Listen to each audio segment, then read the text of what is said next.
Hello and welcome to Chats, a television podcast bonus show, TrekChatz, the show where we watch Star Trek for the first time, unless you're our special guest today. I'm Alan, and I'm joined by Emrys. Hey, how's it going, Alan? It's going so well, my friend. How is it going with you? What's new and exciting? Pretty good. I'll going on vacation next week, so that'll be new and exciting. Oh yeah, very exciting, very fun. I should give some background as to what's happening here today. I will pause the theme and I will say this: Magellan, my best friend of the whole world, my sweet, delicious, wonderful co-host. As folks who've been listening to chats for a while know, that he recently broke his arm, and yesterday, as I'm on recording this, he got surgery as to partly help fix his arm. It was not recovering as fast as the doctor had expected it to, and so he's currently in surgery recovery. He's super groggy. He did watch the episodes, at least most of them, and if all things work out according to plan, he will be dropping in a captain's log, either somewhere in the middle or somewhere at the end of this podcast. You'll hear it on the audio version. But we're here, myself and Emrys, who graciously requested to be a guest on this episode, and we're going to be talking about Deep Space Nine Season 5, Part 1. So getting into things, Emrys, I want to ask you, because I don't think I've asked you this question before. What's your history with Deep Space Nine? With Deep Space Nine specifically, I watched it as it was airing back in the day. Amazing. You watched all of it as it was airing? That's so cool. Mostly, I mean, you know how it was. If you missed an episode, you had to hope to catch it in reruns. Absolutely. Were you into Star Trek before that? Were you like watching TNG as well? Yeah, I watched TNG. I watched most of the original series as well before Deep Space. I saw Deep Space Nine. Oh, that's awesome. See, this batch of episodes, more so than ever, encouraged us to watch some TOS. And so you had recommended that we watch TOS Season 2, Episode 15, The Trouble with Tribbles, which we'll discuss as we get to the Deep Space Nine episode that weaves its way into that one. And we'll talk about that when we get there. But as a first-time watcher, I mean, where does Deep Space Nine rank for you amongst all the Star Trek shows? It's definitely top 3. Yeah. What else is up there? Like TNG, and then what's number 3? TNG, original series, and Deep Space Nine are probably all up there. Ooh. Trying to think. I mean, they all are better at different things. Is the thing. They're not exactly the same shows. Like, I mean, the original series is very different, but it's really good, especially when you consider the time period it was produced in.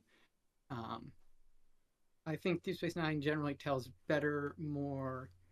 I don't want to say more complicated, but sometimes more nuanced stories than Next Generation. But I mean, some of those Next Generation episodes though are total bangers as well. So it's not like it's an easy thing. And you guys haven't gotten to Voyager yet, but Voyager also continues to have some great episodes mixed in through it, and I enjoy that a bit too. So it's like I said, probably my favorite is any given day, either the original series or Deep Space Nine. Okay. And TNG after that. So, what is it about Season 5 that made you want to be on for this part? Just it's a section of great episodes. Like there's like a fairly solid run of good to great episodes, some amazing episodes, and only like 1 or 2 that are mid to bad. Mid to bad.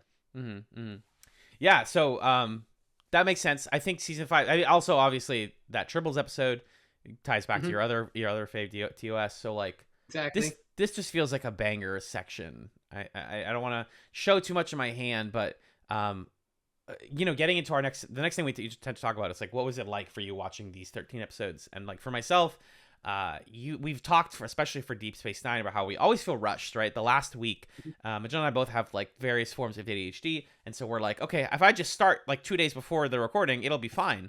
It never works out well. We always get burned out, and then we're like, and by the end you're like exhausted, but it's kind of fun. I started fairly early, like probably like 2 weeks ago, and then finished like 4 or 5 days ago because I couldn't stop watching. I was so engrossed. This is a truly banger set of episodes, like consistently, like some of the best I've seen. And then like, I would say probably back third, I was like, oh yeah, some of these are like not incredible, but they're fine. And then we wrap up really strongly. I'm so glad that 513 is a good episode or an interesting episode because it's a great episode. Yeah. Yes, it doesn't always work out like that, obviously, right? The halfway through the season. Yeah, it could be anything to get there. Truly. What was this like for you? Did you like binge it, or did you what was the experience of rewatching for you? So I was already rewatching it over the so I have a 15-year-old and he has been working his way through all of Star Trek, and we were Nice. doing Deep Space Nine over the last few months. So I was rewatching with him like just a little while ago, and so it worked out perfectly. I just had rewatched them all, and then I went back and kind of refamiliarized myself with the episodes. But so we were watching like 2 or 3 episodes a night, going through the whole thing. 15 is he's like definitely old enough to get it, but like the political stuff, are you ever having to like explain like, hey, some of this is like real life, or does he seem like pretty savvy? He knows what's going on. He's pretty savvy with what's going on. That's good. That's very good. I love to hear it. I love when older Trekkies get their kids into it. That's like so exciting to me, and that's something I dream of doing someday. But that's really cool. So I think we should get right into things and talk about Deep Space Nine. And so we came here to do. I'm just not used to it. As soon as we started today, Emrys, I was like, famously, Chats always goes a little long because we're best friends, and it's the only time we get to talk to each other during the week. And so we have to, we need to banter. It's like so fun. And then whenever Magellan's not here, which is very rare, I'm like, all right, I guess we can just start. Same thing whenever I do a Scanline pod, How was your week? Yeah, we don't need to force it. You know how it is. It's just like 10 minutes of like straight bits. Like we can't. Anyways, I get it. But it has been a pretty good week. I've been reading a really good book. I'm going to talk about it in my Chatzums segment. I want to tell you about that. Awesome. But getting into Deep Space Nine, season 5, part 1, we watched season 5 episodes 1 through 13. So starting off, we've got 501, Apocalypse Rising. Do you have a sort of one sentence off the top of the dome summary of this one while I pull up the wiki? This is the Cisco, O'Brien, Odo, and Worf go undercover as after being surgically altered as Klingons to try and expose the changeling among the Klingon ranks who Odo believes is Gowron after he was linked and turned solid at the end of last season. Right. And then they go undercover. They have this mission. Yeah. And then they learn through some espionage and some subterfuge that it's in fact not Gowron who was the changeling at all, but his like right-hand man, I believe. Yeah, General Martok, is like chief general, basically, like his head of his military advisor. I wrote in my notes, good if slightly predictable twist. I don't know if I actually believe that. It's kind of like now that I watched it, I'm like, I totally guessed it, but I don't think I did guess it when I was watching. No, but Magellan guessed it in your last TrekChatz. I wrote that down. Oh, he did? What yep. Did he say? Like it's probably not him, like it's someone else? Yeah, he said it's not Gowron. It's probably that general guy who's been in charge of the war. Oh my God, we slam dunked it. That's so funny. Wow, I totally forgot about that. That's the beauty of doing these monthly. Just things happen and then we put them to the side. There was a lot of cool elements to Apocalypse Rising. A lot of cool pieces formed together. First of all, getting into it with like the recap, I was like, oh my God, there's so many things happening in this one. Like we got Odo's a solid, Gowron might be a changeling, fucking Ducat's daughter is here. Doesn't she also get involved in the plan a little bit? Not really. She's brief. She sees him briefly before they head off on the mission.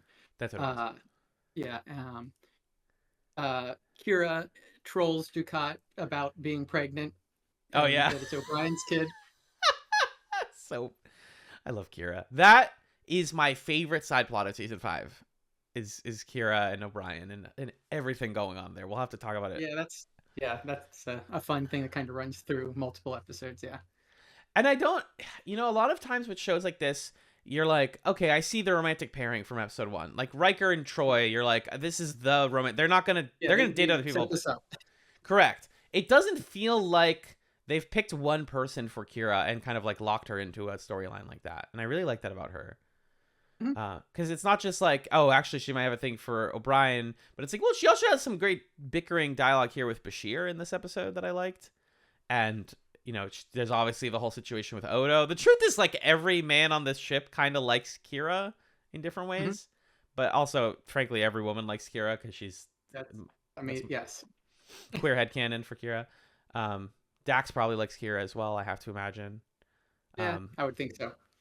I just the characters are so on point this season, and that was like the biggest note I had for this one was, everybody feels very fully formed. Everybody's like, we can do a mission like this where we're gonna disguise ourselves and look completely different, and you're still gonna know which one is which I thought was an amazing bit of like costuming and prosthetic work there. But yeah, we do Klingon disguises. We got some good bickering. Worf is fantastic. I was just thinking today how wild it is that there were several seasons of Deep Space Nine without Worf, because now it feels like he's so integrated, like perfectly. Yeah, he really fits in with that crew well too. Exactly. And he has this great line in this one. I think it's if we succeed, there will be many songs sung in our honor. That's what O'Brien says, and he goes, "Let's hope we can be there to hear them." Yeah. We love revolutionary rhetoric. That's like Andor season 1, you know. The fruits of our labor will be long after we're gone. Love that. Yes, the Luthen speech. God, Andor season 2, so exciting. Coming soon, like 10 days.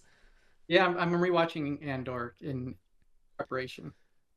My biggest regret is that we broke off from Should You Watch like right before we would have theoretically. I also like suggested against it at the time because we were like, oh, we're tired of doing Star Wars. We hated Obi-Wan. We hated Boba Fett. It's like the digging through the wall meme. Like if we had dug one more into it, we would have found the best Star Wars show. But I watched it. I loved it. And I'll encourage us to cover season 2 at some point to make Magellan watch it. Anyways, that's the main stuff I have on this one. I feel like it was a solid A for me. I think this it was an A. I have a couple notes. It's sure. It's funny, the whole vibe of both Odo and Miles undercover at the Klingon thing, event, and just how badly they don't fit in. It's like, I mean, I have in-laws and a lot of people from the Persian community. So it's like when I'm at a Persian event and I'm like one of the 3 non-Persians there who is a spouse or someone, and just trying to, you don't quite fit the vibe perfectly when you're trying to fit in as best you can and not act too weird and out of place. It's like the classic 2 white guys at the block party. It is. You're like, I can find the person that looks or acts a little bit like me, and then we're just gonna be in the corner. And I similarly wrote, O'Brien is passing every deception check. Like this is very much like you take your party out, and he keeps passing it, even though he's saying the dumbest bullshit, and then keeps almost getting caught. And you're like, and it like any good D&D campaign, they're like, no, yeah, we knew it was you all along. Like, don't be stupid. We figured out who you were. When the guy's like, oh, like what battle do I know you from? O'Brien Klingon, and he's like, oh, it's probably this one. And the guy's like, nice, pretty big battle. And you're like, did he pass that check or did he? What's going on? And then speaking of good deception checks, there's like this doohickey, these like little orbs that they have to place to generate the radiation that'll make the changeling revert to liquid form. Go liquid, exactly. Odo like drops it. And then someone's like, wait, what the fuck? And then Worf so slickly is like, yeah, that's a Vulcan kid's toy. You want one? You got to go take it from a child. And then, the whole like, oh my God, it's not Gowron. It's the military guy. And that's taken out. It's kind of nuts that was like the season ending like twist and they resolved it in 1 episode. But they do that a lot in Star Trek where they'll have a cliffhanger or season ending, reveal. And then the next episode kind of smooths that out or changes it again or whatever. And like it's okay that they resolved it because the Klingon stuff's not over, right? It didn't suddenly make them go, oh my God, we're done, war is over. It's like, no, they're still mad, they still hate you. So there's still the alliance between them and the Federation's broken. They're still occupying Cardassian territories. They're not actively attacking the Federation at this point, but they're not at peace either. No, not at all. So Apocalypse Rising gets an A. Oh my God, so listener knows or doesn't know this, but John usually updates the spreadsheet with the rankings, and I have to remember to do it. So that's an A. Next up is 502, The Ship. My first big note on this one was, hell yeah, catfish aliens. What's the deal with The Ship, Emrys? So The Ship basically is a episode where the crew comes across... I believe they're on a runabout, not to define if I'm remembering correctly. So they're in a smaller, less well-equipped ship, but they come across a crashed Jem'Hadar ship. They go down, seeing this as an opportunity to possibly, get get this ship, reverse engineer it, figure out some Dominion technology they can use. When they get down there, more Jem'Hadar show up to try and get the ship back. For some reason, the Vorta in charge of the mission seems very resistant to just like blowing up the ship, which is what Cisco expected them to do, rather than let the Federation get it. And there's a bunch of attempts by the Dominion to like negotiate in bad faith while trying to do a sneak attack and things of that nature. And eventually, it's revealed that it's a person. There was a changeling on the ship that crashed, and that's what they were trying to do, is rescue the changeling. But the changeling had gotten radiation poisoning and died before they could get there. The Jem'Hadar, because they failed in their mission, executed themselves, and then the Vorta is there by herself and gets captured. I think that this episode is good if you like the military fiction stuff in Star Trek. This is a perfect one of those. Yeah. It's very like focused on the military drama. So if that's what you're here for, it's a very good one of those. That would put it into like, I'd say, an AS tier. If you're more in the character, dynamic, non like fighty. 1 second. Yep. Let's boop doop doop. Let's do this. Whoa, hey, ho. Not for you to see, listener. No. I'll cut that out of the audio version. Don't worry. You guys get to see my desktop background while Emrys deals with their child. Yep, that was my 7-year-old. Who was Gotcha. Okay. Oh, yeah. No worries. I'll just talk. I can just vamp for a bit, guys. Hi, everybody. Hello. There I am. Ooh, Big Alan. Yeah, we're talking about the ship. I think, yeah, ultimately I'm going to say, like, this episode is good if you like the military stuff. That's exactly how I feel. I think it's an A because of that. We'll discuss our final ranking, but it's got some fun stuff beyond that, but that's what it is. Yeah, I'd say, yeah. I was saying, like, a high B, low A, but depends on what you want out of your episode, I would say, more. It's got some really good stuff. So, and it's also like setting up stuff, right? So if you're thinking of the tier list as like also like what episodes should people watch, AMCA, like a skip list. Yeah, a lot of other podcasts do this kind of thing. We don't really believe in skip lists, but you do, like, this ship is gonna come back, right? Like the capture ship concept is gonna resolve at some point or whatever. Yeah, no, things like that do tend to come back in the show. Yeah. And the Vorta, mention it. Yeah, the Vorta ongoing things, ongoing group that keeps having their involvement in things. Exactly. Yeah, I think the Vorta character, she was cool, and I like seeing the Vorta. They're very suspicious. The heavy purple eye shade is intense, but like it's a cool look. And then again, speaking of like military stuff, like the whole B plot about the Federation guy who dies, Chique Muniz. Yep. Is very like war movie, like, oh, the lovable, unfortunately usually like person of color goes out like a hero, which I think is fine. It's just cool. It's kind of like a neutral prize trade. That's what because I was playing Pokemon for the beginning of this one, and I was like, oh my god, it's a prize trade. That's like the thing in Pokemon. But other military stuff I like about this one is that military stuff tends to be queer coded, and I think the scene where O'Brien is dressing up Muniz's wound and he says, "Stop bleeding before I run out of clothes." Something going on. Yeah. Oh, I just also want to point out this is one of the Quarry episodes. Oh, right. They film in the quarry. Yeah. Yeah. So I always keep track of, did they film this episode in one of the quarries that, just over the other hill was where Captain Kirk was fighting a Gorn 40 years in the past. Yes. Which gets referenced in the Triple F. They talk about that scene. Yeah, I would A or B. Honestly, the fact that I don't have, but the reveal too is cool that it's a guy. I think I like the military stuff. I feel comfortable giving the ship an A. Yeah, no, I don't think that's unreasonable. But it's a close one. It's a low A, I would say. Moving on, I can give the summary for looking for Parmach in all the wrong places. which is a slightly sillier episode that is essentially a retelling of what is it? Cyrano de Bergerac. Exactly. Yeah. Where let me get this straight off the top of my head. Let's see how I can do it with improv. Quark's ex-wife comes back to the ship. She is a Klingon, and he still kind of has feelings for her, and he's trying to navigate that. But Worf has feelings for her because she's a hot Klingon, and he's like, I want to be with her, but instead, because it wouldn't be morally right for me to do that, I'm gonna help you kind of get her from her husband. And they use this technology that lets Worf basically like VR fight in Quark's body, which is kind of wacky. Funny. And also there's some other stuff in here. O'Brien might have feelings for Kira developing, and that's the B plot. He's like, you're the bearer of my child, and I think I like you, and I keep asking about you, but do I like you, or do I just want my child to be good? That's a hard thing to navigate as a parent. Yeah, and in the middle of that, Keiko's like, you and Kira should go to the fuck cabin on Bajor together. He's like about to go, and he's like, I think this is a really irresponsible idea.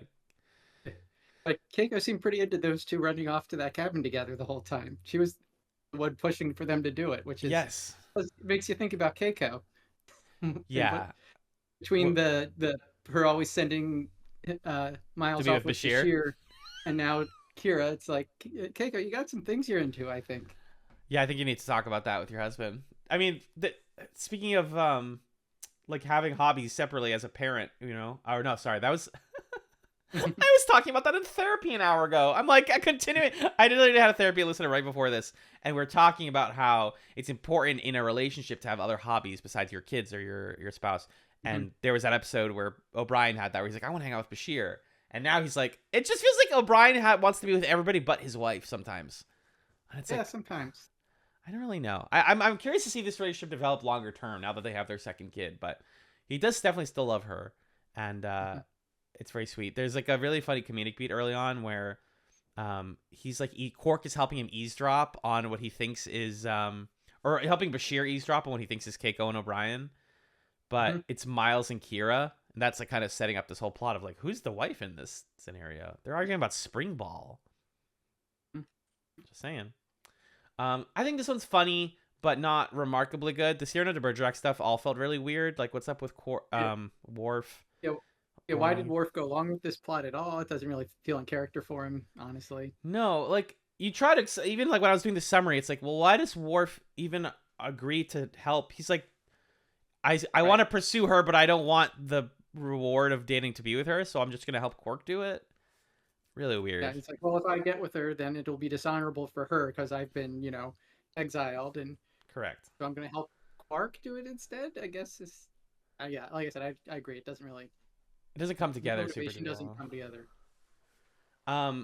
This might be a B for me. I was thinking a C, but Oh, I'm wondering. Yeah. I like the Keiko, Kira, O'Brien stuff, but most of the A plot just doesn't do it. And like I said, the motivation really doesn't come together. And when the basic motivation for a plot doesn't work, that's you can't give it much higher than a C. Yeah, I think you're right. Yeah. We got our first C here. Looking for Parmach in all the wrong places. Moving along. Pretty straightforward. Number 4, 504. Nor the battle to the strong, which is from a line in the Bible, from Ecclesiastes 9:11, which reads, I have seen something else under the sun. The race is not to the swift, nor the battle to the strong, but time and chance happen to them all. This is an interesting episode. Bashir and Jaco is not a starting combo that I would have expected to see. I was like, oh, that's an interesting pair of people. Jake experiences military trauma is basically the A plot. I mean, have you watched MASH at all? I have not. Okay. It's a good show. I mean, it's, got some definite transphobic stuff in it with the whole character who's trying to pretend to be either trans or cross-dressing as a sign that he's insane, so they'll kick him out of the army. But that's an ongoing character. What? What are you saying? Okay, maybe I don't need to watch MASH, but thank you for letting me know. Actually, it's not it's not that part. Not as bad as you think. And like the best episode regarding that is there's an episode where a psychiatrist comes who's a character and is like, okay, You can leave. You just have to sign this paperwork that says that you're transgender, and we'll, put that in your permanent record and send you home." And then he's like, takes off all the stuff. He's like, "Okay, no, I'm not gonna. Yeah, I'm crazy. I'm not gonna sign that." And Oh, interesting. he's like, "I'm doing this because I don't want to be here, not, for any other reason." And then personal reasons about my identity, about myself. Current Yeah. Corporal Klinger. Okay, I'm gonna read Yep. about this later. Interesting. Yeah. But no, MASH is it's fairly often a comedy show, but every once in a while they do a very serious like they just will switch gears into an extremely serious episode. Sure, yeah. And this is like a literally a plot out of one of their serious episodes of, so it really fits in with that real well. I've been saying this since like season 1. It's so fascinating how Jake's storyline and his development has gone so quickly. But he's definitely still the young viewer substitute. Like your son watching this episode, it's like, this is you kind of, or this is like as close to you as possible. Because he's 18 now and he's dealing with like the real world, and so is Nog, which God, we'll talk about Nog later. But they are realizing, as you get older, that your priorities shift, and there's a whole episode about that. But in this one, yeah, it's Jake being like, well, I really want to be a writer, and I'm gonna be on this planet for this stuff, and everything keeps going bad. To see the battle and get to write about like war medicine, because I was supposed to write about some conference thing that was not nearly as interesting, and then he gets to actually be down there in the real like forward surgical center and ends up separated and from the group out in the field, and has just a terrible traumatic experience with it all. Yeah. There's a whole subplot about the soldier who shot himself in the foot, and that's what made me think of the MASH episode, because they have that plot where and then the whole question of, well, this guy is so traumatized from being in this battle that he shot himself in the foot. What are you gonna do? You can kick him out of the army as as somebody who's no longer fit to fight, or and then there's another person arguing, no, he's just did it to try and get out voluntarily. We need to patch him up and send him right back into the fight that drove him to this in the first place. And it's a whole, it's a whole kerfuffle. Well, it's like it's how does someone like Jake empathize, because he's such an empathetic person, and you're like, well, on one hand I do support you going to fight for your people, but I also understand why you would shoot yourself in the foot, like why you would be brought to make that decision. Plenty of people dodge the draft, or like you were saying, like in the MASH episode, like you find reasons to leave the military. So he's like struggling with that, and I think the scene at the end where he cries, he's just like overwhelmed with all of this after like trying desperately to help a guy and failing. That guy, by the way, really felt like he was pulled out of like a serious World War II movie. That guy being like, you gotta heal me, I'm not dying with my face in the dirt, like I'm about to die for sure. You, this like 18-year-old boy who's sitting in front of me, you are the only thing keeping me letting me live an honorable death. You have to help me. And Jake's like, I've never helped a person. I don't know how to dress a wound, dude. Kid, you try carrying me. My guts are spilling all over your shoes. Yeah, nasty. Yeah. It's very World War II. Again, this is another, like, we're keeping the theme of military-centric episodes, but this one's about how, teenagers and young people are kind of like forced into military conflict. And speaking of like bigger arc plot significance, this is a Federation ship that was illegally attacked by Klingons during a ceasefire. Right. So like, the Klingons are really making active, aggressive attacks against the Federation. The ceasefire hasn't stopped all the fighting, clearly. Huh? Where have we heard this before? Hold on. Yeah, from the headlines. Unfortunately, yeah. Yeah. Yeah, I think the last big thing was, going back to the Kira O'Brien stuff. It's so funny, so good. There's a scene early on where O'Brien's being very, like, protecting of Kira, and she's like, why is it that men go crazy when their partner is pregnant? Like, why? You're not even the one having the baby, and your brain gets scrambled eggs. Like, why do you become so controlling? I think that's a really tender scene, clearly written from the perspective of, like, dads also, being like, ugh, yeah, it kind of breaks you in a different way. What do you rank this one? I'd say it's either high A or low S. It's right on that borderline. I might honestly low S probably. Just it's a great episode. It's really focused on both not just the military stuff, but the characters and their feelings and motivations. And Sarah Lofton does an amazing job in the episode. Big So time. that's my thought. At least is probably low S, but I could be convinced of a high A. Yeah, it kind of calls up the question, like, and we talk about this all the time, but like, what makes you rank something higher? Is because you liked it, or because it succeeds at what it's trying to do? Because by me watching these in a bunch in a row, I was like, oh, another military episode. But it's such a good one of those that I can't help but be like, it's very good. Yeah, I would be willing to give this a low S. Yeah, I'm okay with that. All right. For what it's trying to do, it does it very, very, very well. Yeah, so. I agree. That brings us to 505, the assignment, which has ROM content. We always love ROM content, in my opinion.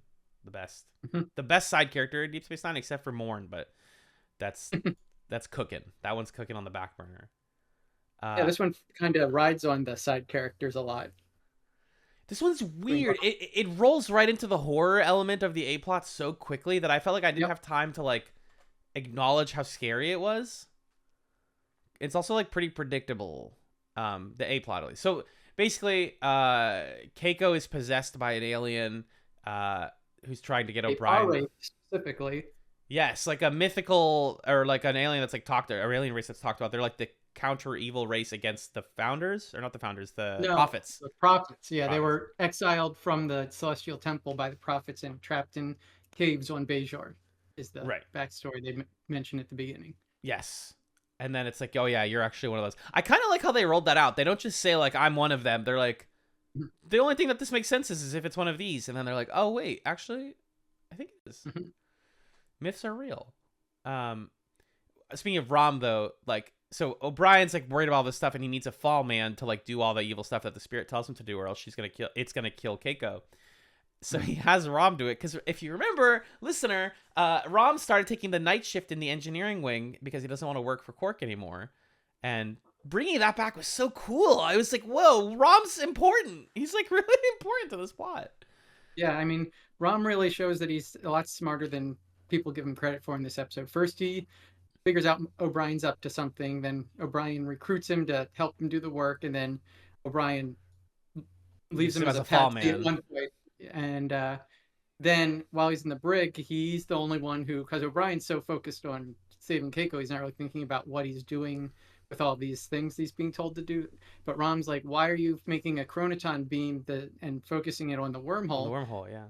Yeah, and then that all comes back together with that backstory of the alien, because chronoton radiation is what can harm the prophets, and so it's a attempt to kill the prophets is what it turns out. Right. Is what the alien's doing. The alien wanted, yeah.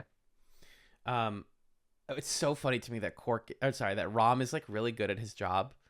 Just, you know, he just started, and then they're like, O'Brien's like, did you do the thing I assigned you? And he's like, yeah, I did it in like an hour. He's like, wait, seriously? He's like, yeah, nobody else works the night shift. They all just like hang out. I did my job and it was easy. And he's like, it's like, anyways, I need you to be the fall man for this crime that's about to happen. But that's great that you're really good at your job, and I'm happy for you, Rom.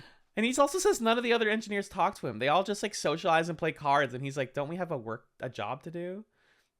I love Rom. He's the best.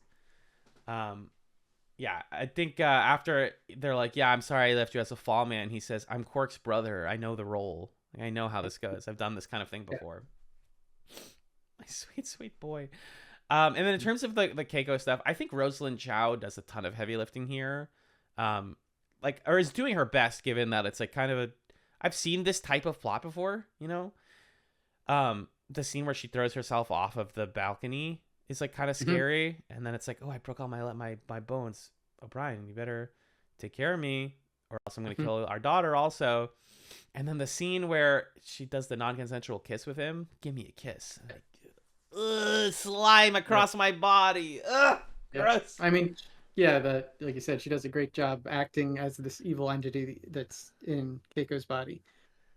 Does Rosalind Chow still act? Do we know this? I don't know. I'm curious. Oh, she looks great. Oh, she was on MASH. Whoa, I didn't know that. What was she in? Must have been nice. Oh, you know what? She is like one of the main characters in the 3 Body Problem series. Oh, I've never watched that. Yeah, that came out last year or earlier this year. I don't know what time is anymore. No, late last year. Yeah, she's one of the main elder characters in that show. So she's still doing stuff for sure. Anyways, ranking. Low A, high B. Definitely not higher than B. Probably a B. Yeah, I think so too. It's very predictable, like we're saying. Rom saves it from being a C. Like if Rom wasn't fantastic, then it'd be. Rom was great, and Cake. Like I said, Keiko's great in it, which helped I think a lot. If you didn't have that, it would probably definitely be a C. Okay, I will give the assignment a B for Boing. Before we go back to Deep Space Nine, we now pivot several years to the past because the next Deep Space Nine episode is Trials and Tribulations, which is a sidequel to another episode. Yeah, so let's start off with the original series, episode 1, where no man has gone before, and then we'll work our way up to Trials and the Trouble with Tribbles, which is episode 15 of season 2. Yeah. Yep. Yeah. It's this is the machete order: is you stop here, watch all of TOS, and then even though they've referenced TOS a ton on Deep Space Nine already. A bunch of listeners were like, "Oh, you probably should have watched TOS by now. They're going to reference it more." I asked Emrys, and she said, "You guys should at least watch The Trouble with Tribbles," which I've seen before, but I rewatched as part of this, and it's really good to rewatch it because the Trials and Tribulations is happening in the background of it, basically. Right. You can, if you get the main plot, it's like the B plot, honestly, of The Trouble with Tribbles is A plot. Yeah. It's so, I don't want to jump into that one too much. Let's just talk about Trouble with Tribbles first. Absolutely, yeah. I think some people, when they say, does TOS hold up, or is it's because Deep Space Nine and in some ways TNG are pretty serious shows. And, TOS is just usually not that serious. Except for when it's extremely serious. Except for when it's grimly serious, yes. Yeah. I remember the episode with Pike in the wheelchair and that whole thing. Oh, yep. God. That's a good one. Grim. Quite good. And crucial plot. Speaking of TOS being crucial to Strange New Worlds, to understanding that. Yeah, absolutely. So I watched a bunch of TOS in an attempt to watch all of it 8 years ago. I was volunteering at a hospital where I would literally go after class, I think, or I had graduated at this point, but I would go and I would sit in one of the waiting areas until somebody needed a bag of blood delivered from an operating room down to the blood lab, and I would just deliver those bags all day. And it was a really weird role, but I had so much downtime that I would just bring my iPad, prop it up, and just blast through TOS. So that's how I originally watched Trouble with Tribbles, and rewatching it was so fun. It's a very fun episode. You know, I think Trouble with Tribbles got in the 2000s post-irony world. There was at least some subsect of the internet that were like, "Oh, Trouble with Tribbles sucks. It's such a corny, dumb episode." They're wrong. Not just because we are no longer big on irony poisoning here in the world anymore, but also it is in some ways quite serious and good and thought-provoking. Yes, it's silly, but it's also about the Klingons and the Klingon conflict, which I think is so fun. Right. And again, super relevant to Deep Space Nine because that's all coming back. So this fit perfectly here to get to rewatch it and be like, you need to remember that the Klingons were the villains of TOS for a big part of it. Fully evil, extremely racist portrayal of them. They didn't have the ridges yet. So this is where I'm like, man, I think we would have benefited a little bit from seeing this before seeing them in TNG and Deep Space Nine.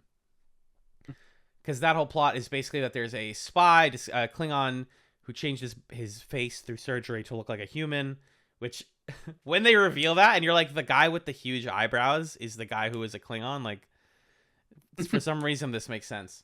In an attempt to poison a bunch of grain and escalate conflict, or to ruin a bunch of grain. Wipe out a new Federation colony that needs the grain, basically. Yeah. And the way they do this is they're introducing these tribbles onto the ship. Well, if some other trader just shows up selling tribbles, that's a separate thing. Yeah, and the tribbles are multiplying like crazy, and getting into everything. And the reason they find out the grain's poison is the tribbles get into the grain and it kills the tribbles. They find a ton of dead tribbles, and when Bones checks them, he sees that they've been poisoned, and that's how they discover the grain's poison before it was sent down to the colony. That's what it was. They did a Xena plot about this, if you remember. They did a poison grain thing on Xena. This episode's just so funny. I think right away, every time I watch TOS, the Kirk and Spock relationship is wholesome and romantic to me. Spock is so funny. I am when Dax later sees this and goes like, damn, he's hot. And they're like, Kirk? And she's like, no, Spock. That's me. Because the part where they're like, what is the tribble noise? It's so soothing. The tribble like coo that you hear throughout this episode. And then Spock just goes, fortunately, I am immune. You king. I freaking love Spock so much. Yeah. Yeah. And McCoy's great in this episode too. He's, my favorite line of the whole episode. I bet I know what it is. Born pregnant. Well, they're all bisexual and born pregnant, right? Yeah. The whole line, bisexual icons and tribbles. Oh, I love the 1960s. sometimes. Asterisk. Yes, except when you absolutely do not like the 1960s. Correct. Yeah, he says they're bisexual and born pregnant. The way he says it, it's just so funny. Quite a time saver, and he smiles. Like, this is the other thing that's so charming about TOS is it's pretty self-aware. So like, you used to get a lot of crap for like, oh, the effects like look so bad. It's like they know that they're putting on a play for you, and that the lines are corny and that they're saying dumb space stuff. And at the time, it was more accepted. Like, this was, sort of like a sitcom. Yeah, and it was also, back then those effects were about as good as you could get on TV. So yeah, when you see the teleporter from this in the Deep Space Nine episode, you're like, damn, the old teleporter like looked kind of good. It's obviously like a shimmery thing that they just removed in post. It's glitter in water that they would composite it over. Oh, is that what it is? That's fantastic. There was I know this because they still use the same effect in The Next Generation. That's how they did their transporters. And there's an episode of Reading Rainbow where LeVar Burton goes behind the scenes at The Next Generation. Whoa. And goes through a bunch of how they do things. And he's like, just like in the original series, for the transporter, we take a beaker of water, we put blue and silver sparkle in it, they stir it, and then they composite that in over the people. That's so cool. Yeah. I had no idea. I never figured out how they do the teleporter before. But yeah, it's a very charming, very practical show, right? The tribbles are really just like, you could, they're fuzzballs. Yeah, the old fuzzballs, they probably got a bunch of felt and fuzzy things and just stuffed them. Like, yeah,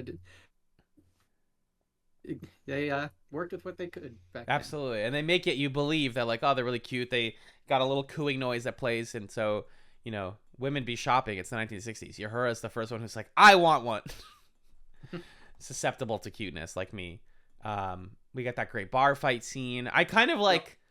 I'm like, well, these are the 4 or 5 scenes that I love the most from this one, and then all of them are perfectly recreated in Deep Space Nine. And I was like, I feel like I'm right in lockstep with the creators. Like, they like the same things that we like about this episode. The bar fight scene's hilarious and fun. It's very actiony. Like, Kirk and Spock's dialogue is really fun. The scene where he's like in the mountain of them, they tie back into that really cleverly. This is just a good time at the movies, as Magellan likes to say. Oh, yeah.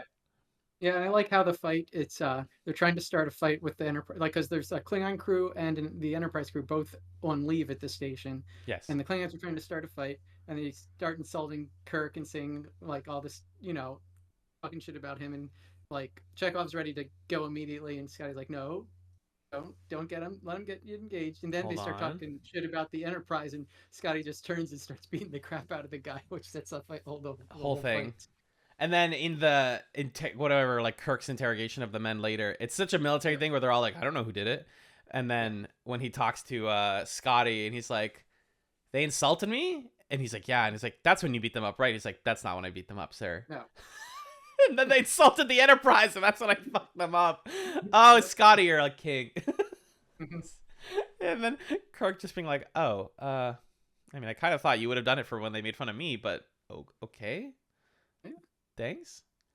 Yeah, and that scene also, that interrogation comes back in the Deep Space Nine in a wild way. Yeah. Yeah, it's just a really fun one. They got the Klingon spy reveal. I think also like the best comedic sequence is during that fight when the merchant has the 2 drinks. Oh yeah.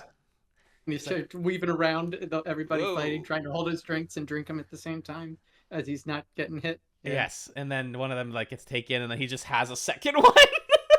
So and then he finally gets to the door, and then all the MPs bust in and knock him over, and he loses his drink. Yeah, because he's about to get out. I adored that sequence. Yeah, it's a comedy first episode. It's a good twist. It's got a good A and B plot. It's got some serious Klingon stuff. Mm-hmm. This is just stellar. I would give this a high A, low S. Yeah, I agree. Yeah, I'd say probably. Yeah, I'd say it's high A. There are other original series episodes that I like more than it, but it is still a classic for a reason. Yeah, I think that's good.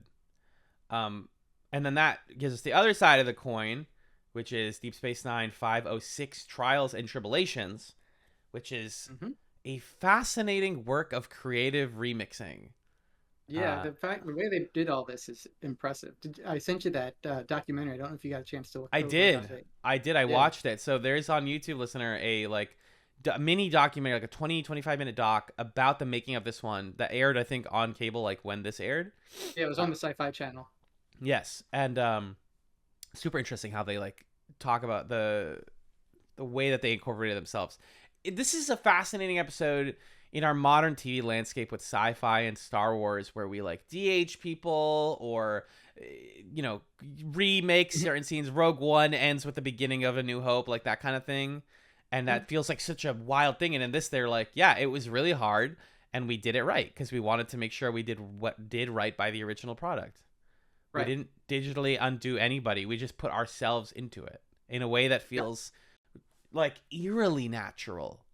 It does not look. I didn't see the seams at any point. You can kind of like tell like this is not there. It's almost uncanny, but especially if you're watching in the 90s on like a CRT, this looks perfect to me. No, yeah. If you look real close, you can notice that they're obviously these people are from the original and these are from the new footage. But yes. If you're not specifically looking for it, like you said, on a CRT, absolutely no way you'd probably be able to tell. No. It looks like they're all just there doing the acting together. And they did a lot of remaking, like adding scenes where they got new people in the 90s to wear like original uniforms, not just the main cast, but like full of extras. Right. That stuff's also wild. Basically, Dulmer and Luxley from Temporal Investigations, who I don't think we've ever seen before. Temporal Investigations? Okay. There's Time Cops on Star Trek. This is a good thing to have in your show. Not just because it's funny, but also like if you start incorporating time travel, you need rules. And or especially like Star Trek's a show that cares about its rules. It's good to have these guys, and they're like, "Hey, Cisco, what happened? You guys went really far in the past." And yeah, they were like on a mission that fell into time warp because this guy who we learn is the Klingon spy from Trouble with Tribbles, the same actor, aged older, which is amazing. He was the only actor that they were able to get. I think they said. Yeah.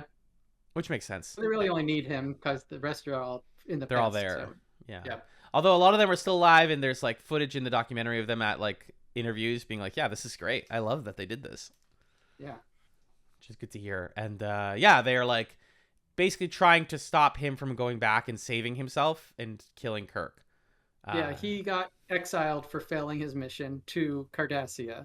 Yes. And it's been so he goes back, gets on the Defiant, and they're bringing back the Orb of Time. The Cardassians return to the Bajorans. Hell yeah. He uses that to travel back in time, and his plan is to kill Kirk so he'll be a hero in the past, basically. Right. He's trying to Samurai Jack himself. I have a nerd question for you that I'm sure you're going to be able to answer. There is a line early where they go, I think we're on the Enterprise, and someone says, be specific, Captain. Which Enterprise? There have been 5. And he says, there's actually been 6. Can you name me the 6 Enterprises? Okay, well, there's they didn't make Enterprise yet, so there's actually 7 at this point. Oh, yeah! So there's the Enterprise, that's the NX-01 Enterprise. That's from TOS. That's from Enterprise. Oh, okay. So before that, so they don't have that one in this time. They haven't invented that yet, but it in the timeline would have been there. Then you have the Enterprise 1701. You have the Enterprise one that gets destroyed in Search for Spock.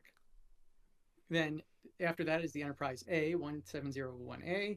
And there's a B, C, D, and then E, which is the one in First Contact. That just was made after the D was destroyed in Generations. Oh, it's basically saying they always destroy the Enterprise in the movies, and they're on like Gen 7 now. That's hilarious, and also good job for getting that. Yeah, because like the B only shows up in that one episode. Well, the B shows up in Generations. The C shows up in that one episode with the alternate reality where the Klingons are with the Federation. Yeah, and Tasha Yar is still alive. And then the D is obviously the D, and then the E shows up after the D is destroyed. So. D is the TNG one. D is TNG, yeah. And then E is the after. Okay, wow, there you go. The movies after the first TNG movie. Right. Wow. That's impressive. And other things, Kirk has 17 temporal violations, a record, the highest of anyone. They never. That's not anything. That's just like Kirk seems like the kind of guy who would just fuck with the time stream. Well, if you watch the original series, you'll find out about some of them. Oh, really? Oh, fantastic. Yeah. Oh, yeah. I think also shout outs to the costume work in this one. Yeah, they like really did a good job of recreating the original uniforms look and all the background non-Starfleet people in their like 60s dumpy clothes that are all clothes. Like fluffy with beehive hair. Yeah. The gag of like one of them taps their comm badge and realizes that they were stitched on. And he's like, oh, I actually have to. And the communicator, which they say this in the documentary, but like the not the communicator, what is that called? Tricorder is like the old tricorder. Yeah. They're like, and they say in the doc, like they have lights on them, but we couldn't use the lights because they didn't have lights on them back then. But there's a light and it works. Just can't turn it on. The suits are the yellow and red are switched. They know it. They're no matter how nerdy you are, they're nerdier. They're like, we thought of everything. Why are they excited to be dressed up in the old sexy uniform with her hair done up in a 60s style? Yep.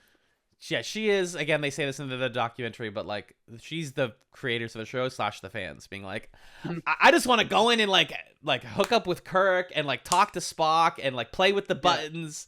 That's exactly what all of us would do if we were here. It's funny because she's like, I was alive back then, and I may have slept with a certain doctor at a conference. Maybe. Which I'm not sure which Dex that would have been at that point. They say. No, I think they don't say it's. I think they say it's not Curzon. Someone's like, "Is it Curzon?" Yeah. She says, "No, it's like the one before him or something." Yeah, it's one before Curzon. Yeah, that's. I wrote it at some point. I was like, I can't write down all the references and funny lines. There's too many. But like, Bashir seeing a woman and going like, "Wait," she like flirts with him, and then going, "Oh, he's actually, like, she must be my grandma. We can't do a thing." No, and then he's like, "O'Brien, I think I have to sleep with her so that I'm born." I have to create a time loop with myself to make me alive. Or like the elevators have a handle on them. So many small funny details. Unbelievable. Why did the elevators have a handle on them? That's so in the original series, you'd go in, they'd hold the handle, turn it, and that'd turn on the microphone for the computer to listen to you say what deck you want to go to. That's wild. It doesn't just work. Eventually someone was like, we can just make it work. You can just say, hey, Google. Like, yeah. I was like, did I just activate anything? I'm good. And there's also the famous bit about when Odo's there in the bar with Worf, and he's like, what are those weird aliens over there? And Worf's like, those are Klingons. And he's like, what do they look like that? Worf's like, we do not talk about it. And that's all they say. That's all they should say. It's not like they should have another show where they explain it because it's dumb the way they go on to explain it. That you are correct. We'll get there someday. There one day. Exactly. Speaking of good outfits, everyone else is in Enterprise clothes. Bashir's got the Enterprise, the TOS hair.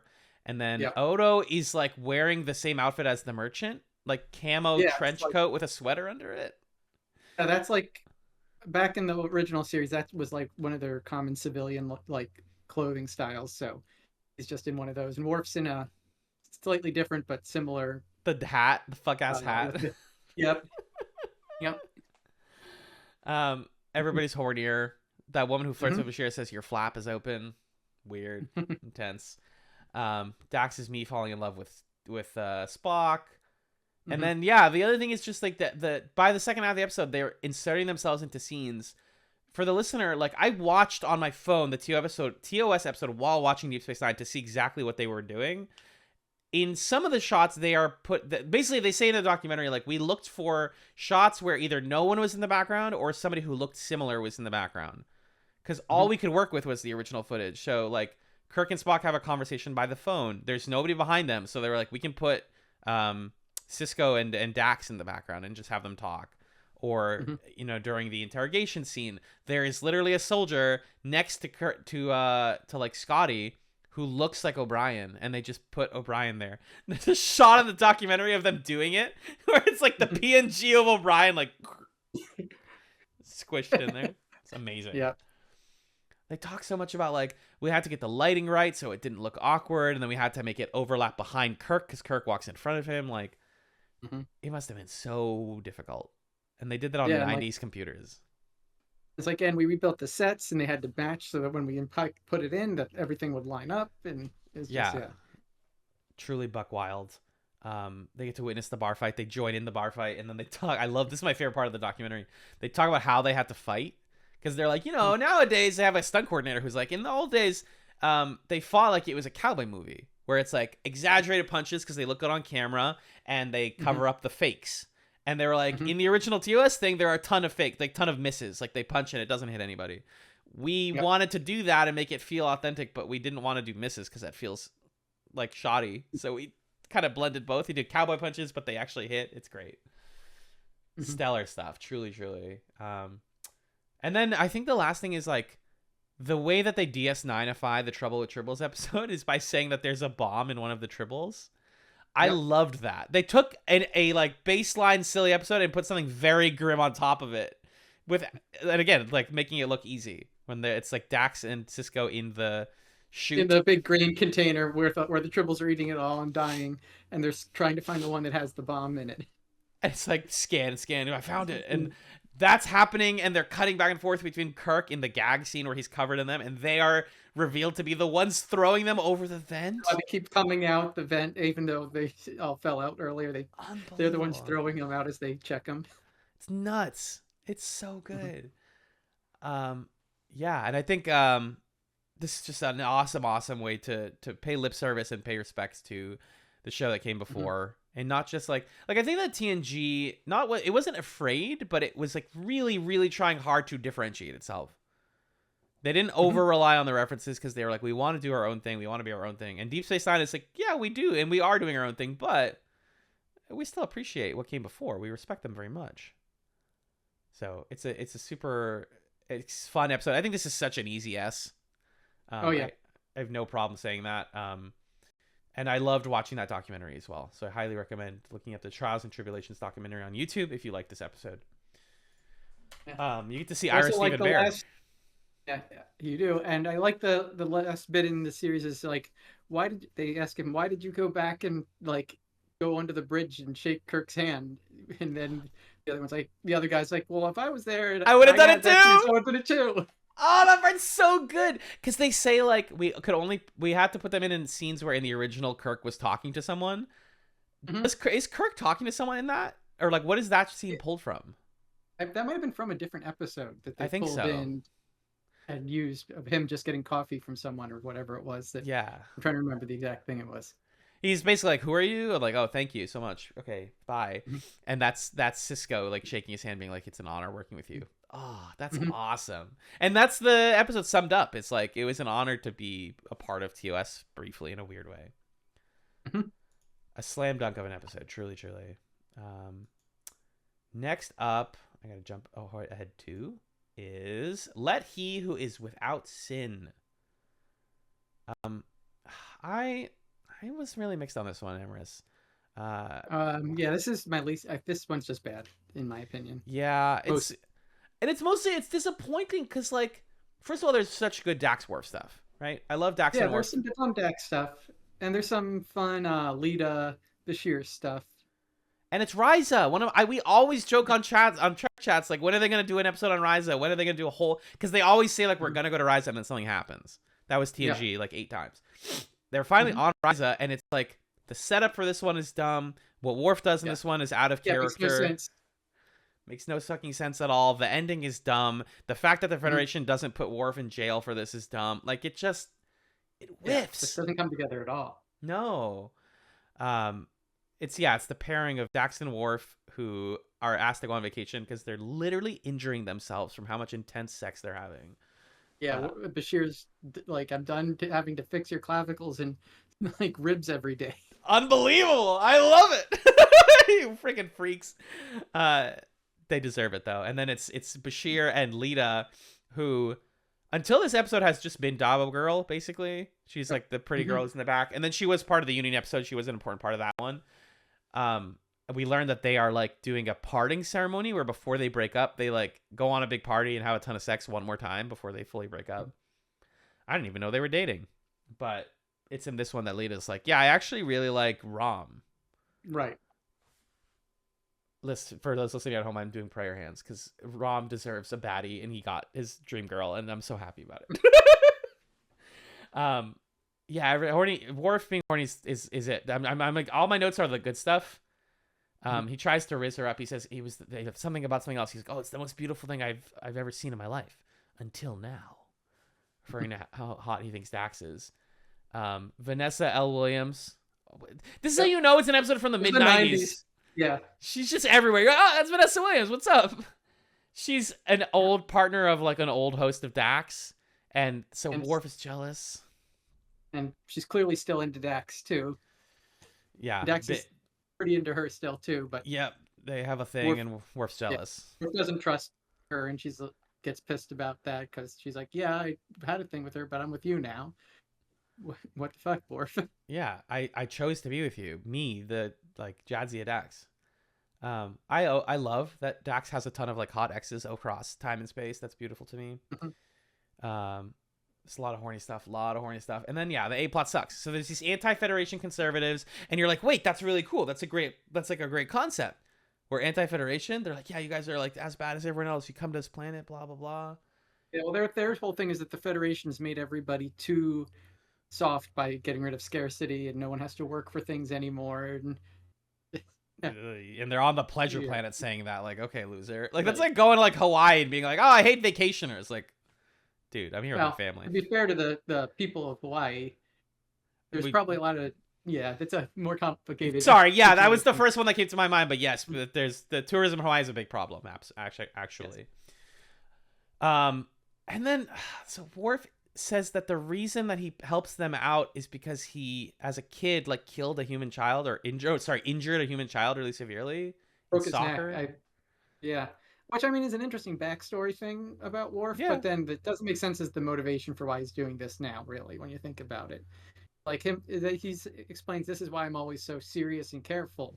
And that's fine, that makes sense, and like the backstory element Matt works there, but then you go from, I'm so serious and careful, so I'm going to help terrorists like destroy the weather on this planet. Yeah, A does not equal B at all there. Right. And not only that, but like I said, like they leave this and are basically like, that's fine, Worf. Yeah, don't do it again. Yeah. And I was didn't like. He didn't get demoted. He didn't get like. Not even a slap on the wrist. Put on trial, nothing. No. Yeah. And I read on Reddit, someone was like, how the fuck does this episode make sense? And someone was like, their headcanon was that the Federation is so embarrassed that this happened that they were like, let's never bring it up, not get him in trouble, and we're never talking about it again. Which is very Federation coded. But this episode's not good. I think this is a low C. If you had a category called So Bad It Sucks, it would probably go in there, but we have So Bad It's Good.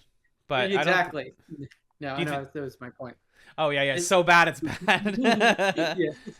I think it's a low C just because I do like the Worf stuff up until the end here, like Worf and Dax, because like I don't know, that's a pairing that's going to last on this show, to my understanding. I don't know everything about it. Yeah, but it's definitely worse than the looking for Mike in all the wrong places. True, which got a C. We gave that one right. Yeah. Controversial, Emrys. Are you suggesting that we give this one a D? Yeah, I mean, you got to use those lower tiers every once in a while to prove that they exist. Yeah, we're always so nice. We try not to give the episodes bad. Yeah, I think this is a D. It whiffs really hard. Where is it? This is one of my least favorite DS9 episodes, I have to say, overall. It's just such a bummer, too, because like I said, it's all good things coming into it, but then it is a whiff. Okay, let he who is without sin gets a D. So then you're like, damn, are we on like a downswing of episodes? What's going on? And then we get... And then they did this one. Woo! Yep. We're back. This is Things Past. Sisko, Odo, Dax, and Garrick are trapped 7 years in the past on Terok Nor, but everyone else thinks they're condemned Bajorans, and only Odo's memory can save them. This episode is nuts. It is nuts. Then when they think it's a time travel episode, but then it turns out it's not a time travel episode. It's a trauma episode. Yeah. I was bowled over. I was like, what? I kept being bowled over because, like, when they invoke the name Terok Nor, which is the name that Deep Space Nine had before it was called Deep Space Nine, and they go back to that time, all we know so far up to this point is like Odo did some shit. Everyone who was here did some shit. Odo worked for the Cardassians as an investigator for their police. Basically, yeah, he was their police. It's like super sketchy. He doesn't talk about it a lot, and this is what happens when you don't talk about it. Is it's on his mind, and so when they go through this like warp situation, they are brought to a version of it where it's kind of an empathy exercise for him. Like, you will be in the body or in the appearance of a person that you led to the death of unfairly, and you will try to justify to yourself why you did it. Yeah, and it's him relieving because they were just at a conference about like the Cardassian atrocities during the Bajoran occupation, and it's on their way home they hit something that causes them to they think travel back in time, but actually they're all trapped in Odo's memories, and it's him processing what he considers his like most obvious and severe like wrongdoing during that time period. The scene where this is all revealed and like Odo sees the trial from like a distance, incredible. Yeah. And the other thing is, throughout the episode, it's at a time period where Odo should be there on the station as the head of chief of security, but there's the guy who was on before him there. Thrax. Place for some reason, Thrax. Yeah. And then at that scene, with the reveal, Thrax becomes Odo for that scene alone. Like, Odo's standing there during that sequence, realizing that was him. Execution. Yeah. Because he talks about the rule of law, right? And he tells Thrax, parentheses, or air quotes, there is more to life than the rule of law. And it's like, you should have told yourself that. This is what's happening. It's a therapy thing, right? So a lot of like Magellan, and I'm sure domestic partner of the podcast, Amanda, could speak to this a lot better, but there's this concept in therapy of like reconciling your trauma by like either reliving it or like re-interrogating it. And that's exactly what this episode is. It's like, you did this and you never really processed it. We're going to put you in it and let you figure out how you feel about it. And Odo's basically like, yeah, I think I was a bad person. I think I might have like a bad person impulse. This is like why I love Deep Space Nine. This kind of episode is these are deeply flawed people who have made mistakes and continue to make them and kind of accept like, I might still make these mistakes. I'm not like better than I used to be. Yeah, I'm still a cop. I'm still 100% a cop. I chose to be, because I thought I crave order, but in actuality, it's because I struggle with my moral compass. That scene at the end, I'm like shaking thinking about it. So good. When Kira is like, hey, Odo, like in the meantime, since then, have you killed any other like innocent people? And he's like, yeah, I hope I didn't. Like, you probably did, if you're being honest with yourself. If you were the head of police during an occupation, I don't see how you could have not. Exactly. It's I'm really glad they had that, because while Kira is in this one, I feel like I needed Kira to like really hit Odo with that. Like, you led to a lot of good people like me dying. I think Kira and Odo are kind of the stars of season 5 so far for me. Yeah, they're great. As always. We do get some Gold Dukat in this one. I love Gold Dukat so much. Yeah, you get past more openly like mask off fascist Gold Dukat instead of like more modern, like trying to worm his way into good graces of the people on the station and stuff. And that's why it's so funny that like in the present he's like, I want to take care of my daughter and I want to be a good dad. In the past he's like, kill everyone. It's like, that's the same guy. Except that one, she's hot. Bring her to my room. Yeah, hold on. She's even worse. Oh, you're right. I forgot. I forgot. Yeah, he does do that. The thing I bring up a lot, the rhetorical device in this is no good Nazi, which is like a ethical quandary of like, does working for the Nazi regime, even if you weren't someone who like actively killed people, make you a bad person? And it's like, oh, actually, many historians would argue like being a part of it, being implicit in it, still makes you a bad person. Yeah. So that's kind of like what Odo's realizing is like, I was still there. I still, even if I didn't always pull the trigger, I led to people getting killed, and that makes what I did morally wrong. Right. I mean, this is yeah. What's up? I'd say high A or an S definitely for this one. I would give it an S just because I love it. Odo so much.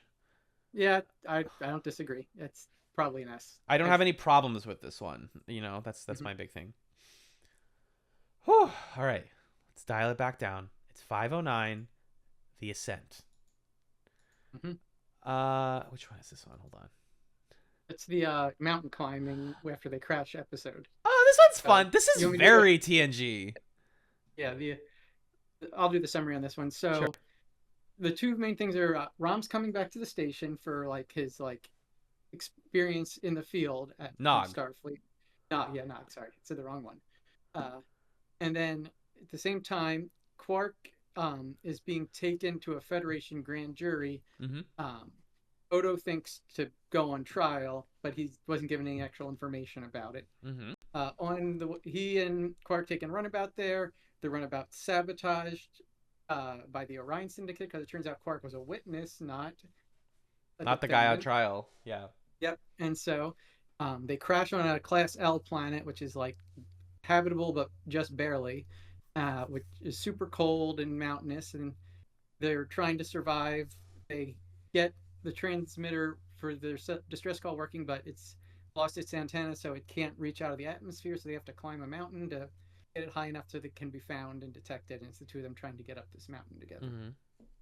And then the B plot is Jake and Nog are rooming together. They've moved out and are gotten room together, and Nog has been in Starfleet for a year and is now like got a structured, disciplined like schedule, and everything's varied by the book, and Jake is a total slob and a mess, and they come into conflict over that and have to learn to deal with the changes that they've gone through since they haven't seen each other. They've grown apart. Yeah.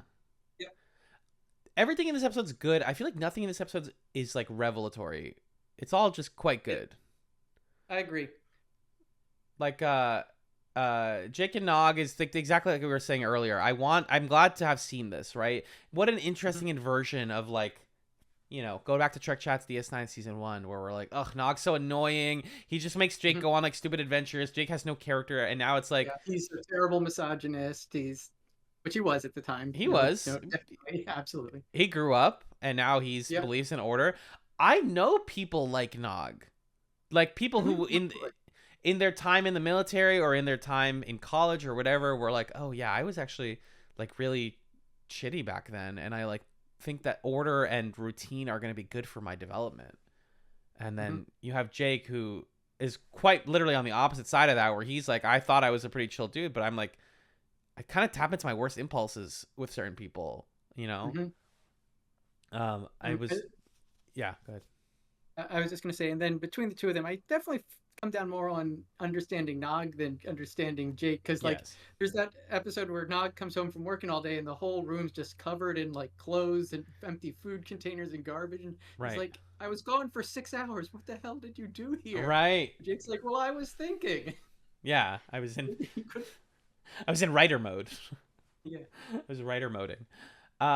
This is like how long-term friendships is another thing that I thought we talked about earlier, but I talked about in therapy, how long-term friendships change and evolve over time. And it's like, I'm so glad these guys are still friends and they managed to work things out. They do end up working things out and coming to a kind of a, I need to be more organized, and I can chill out some more when I'm not at work and stuff. Right. I'm not literally at Starfleet right now. I can cut loose a little. That's okay. And then I think the A plot, Quark and Odo?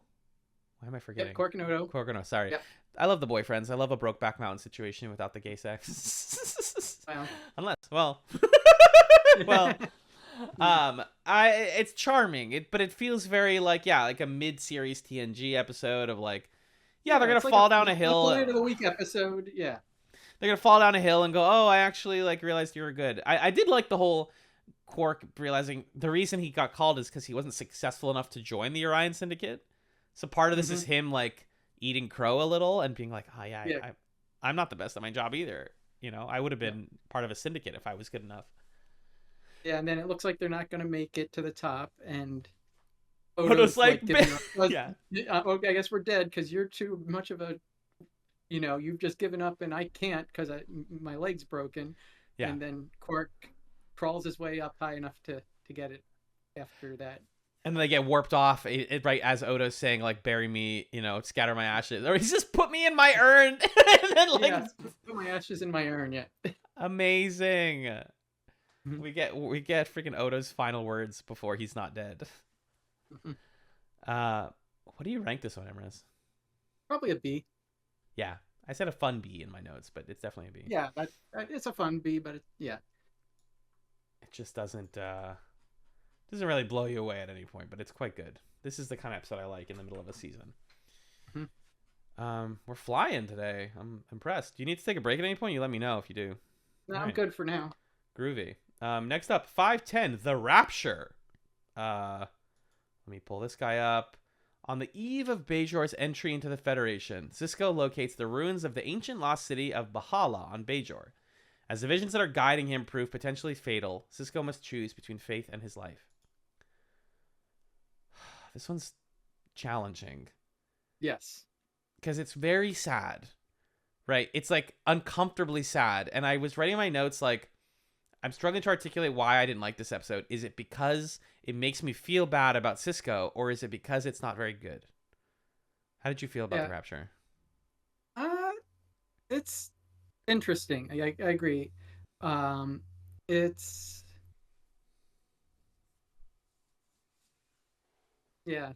a tough one. It is. So we maybe in getting into it, we can talk about what we did and didn't like. There's parts that you like. You're saying, yeah. Yeah. One interesting thing is, are you familiar with the Baha'i faith at all? I'm not. Okay, it's a religion that was founded in Persia in the 1800s, and the founder's name is Baha'u'llah. It's not spelled the same way as this, but it's the same. Oh, interesting. Name. So it just was a weird coincidence. You think that they might have been inspired by that? Maybe, I don't know. It's possible. So so Sisko, part of the reason that him like realizing how problematic this is that Cassidy Yates is back from her brief time. It's always great to see her back. Yeah, her 6 months in jail for aiding the Maquis. Seems they don't really go into any details of what that involved, but we know that she did it, and that was that great episode. So yeah, she's back, and that she's still interested in Sisko. She's mad at him, but she's like, we can still make this work. She's back for dinner. Her and Jake are like, oh my god, Sisko, like we can hang out. But meanwhile, he is like having his brain turned into scrambled eggs by this obsession with finding the city that he finds faster than anyone else could find it. And we have one of his old like Federation buddies come on and be like, you're really committed to this thing, huh? And he's like, yeah, it's getting a little weird how big into being the emissary you are all of a sudden. Yeah, what happened? And it's like, is it magic? Are you cursed, or are you just obsessed like the normal way that humans get obsessed with things? Like what's the nature of this? And he got complicating things. He got an electric shock to the brain, which seems to be intensifying these visions he's having, but also maybe scrambling his brain if he doesn't get it dealt with. Yeah. And so there's that whole issue going on with that. And things are bad when Kai Wynn shows up. Yes, never good to see Kai Wynn show up. No. She's like super bitter. That scene with her and Kira where she's like, the Bajoran rebels thought that they were better for resisting. Like, you guys could have just like stayed. We were never going to hurt you or whatever. We never had to fight back. Everything would have been fine if we didn't rebel. Well, the other thing is, it's even more than that. She's like, I didn't even have the option to try and fight back because all of the Bajoran religious leaders were, as soon as the occupation occurred, taken to concentration camps and like basically tortured for the duration of the occupation. So like you got to fight back. I didn't even have that option, and it didn't matter. Which is this is like one of the other best things down on us for not fighting back. Right. you had that luxury and we didn't. We didn't even get to try that. Exactly. Yeah. Yeah. Deep Space Nine has such good, complicated villains. It never just like points at someone and says that's an evil person. Even the changelings have their own motivations. Yeah. The Klingons have their motivations. Kai Wynn has her motivations. Gul Dukat absolutely has his motivations. Like everybody who is considered on the side of villain is complicated and is like still trusted enough that they can come onto the station, right? Because if they were fully evil, they just wouldn't be allowed back on. But since early on, Kai Wynn has always been this like rogue force of chaos and negative feelings. Ambition, exactly. How ambition and religion can kind of intersect. It's so interesting. And meanwhile, Sisko's having these like visions of all of Bajor's history, including what he thinks is its future. I'm certain we can watch this episode again, like at the end of the series, and be like, "Oh yeah, Sisko actually." Oh yeah, you're going to see how this impacts things in the future. Exactly. Yeah, I believe it. So I think that the text of this one will be super valuable to like revisit when these things come true.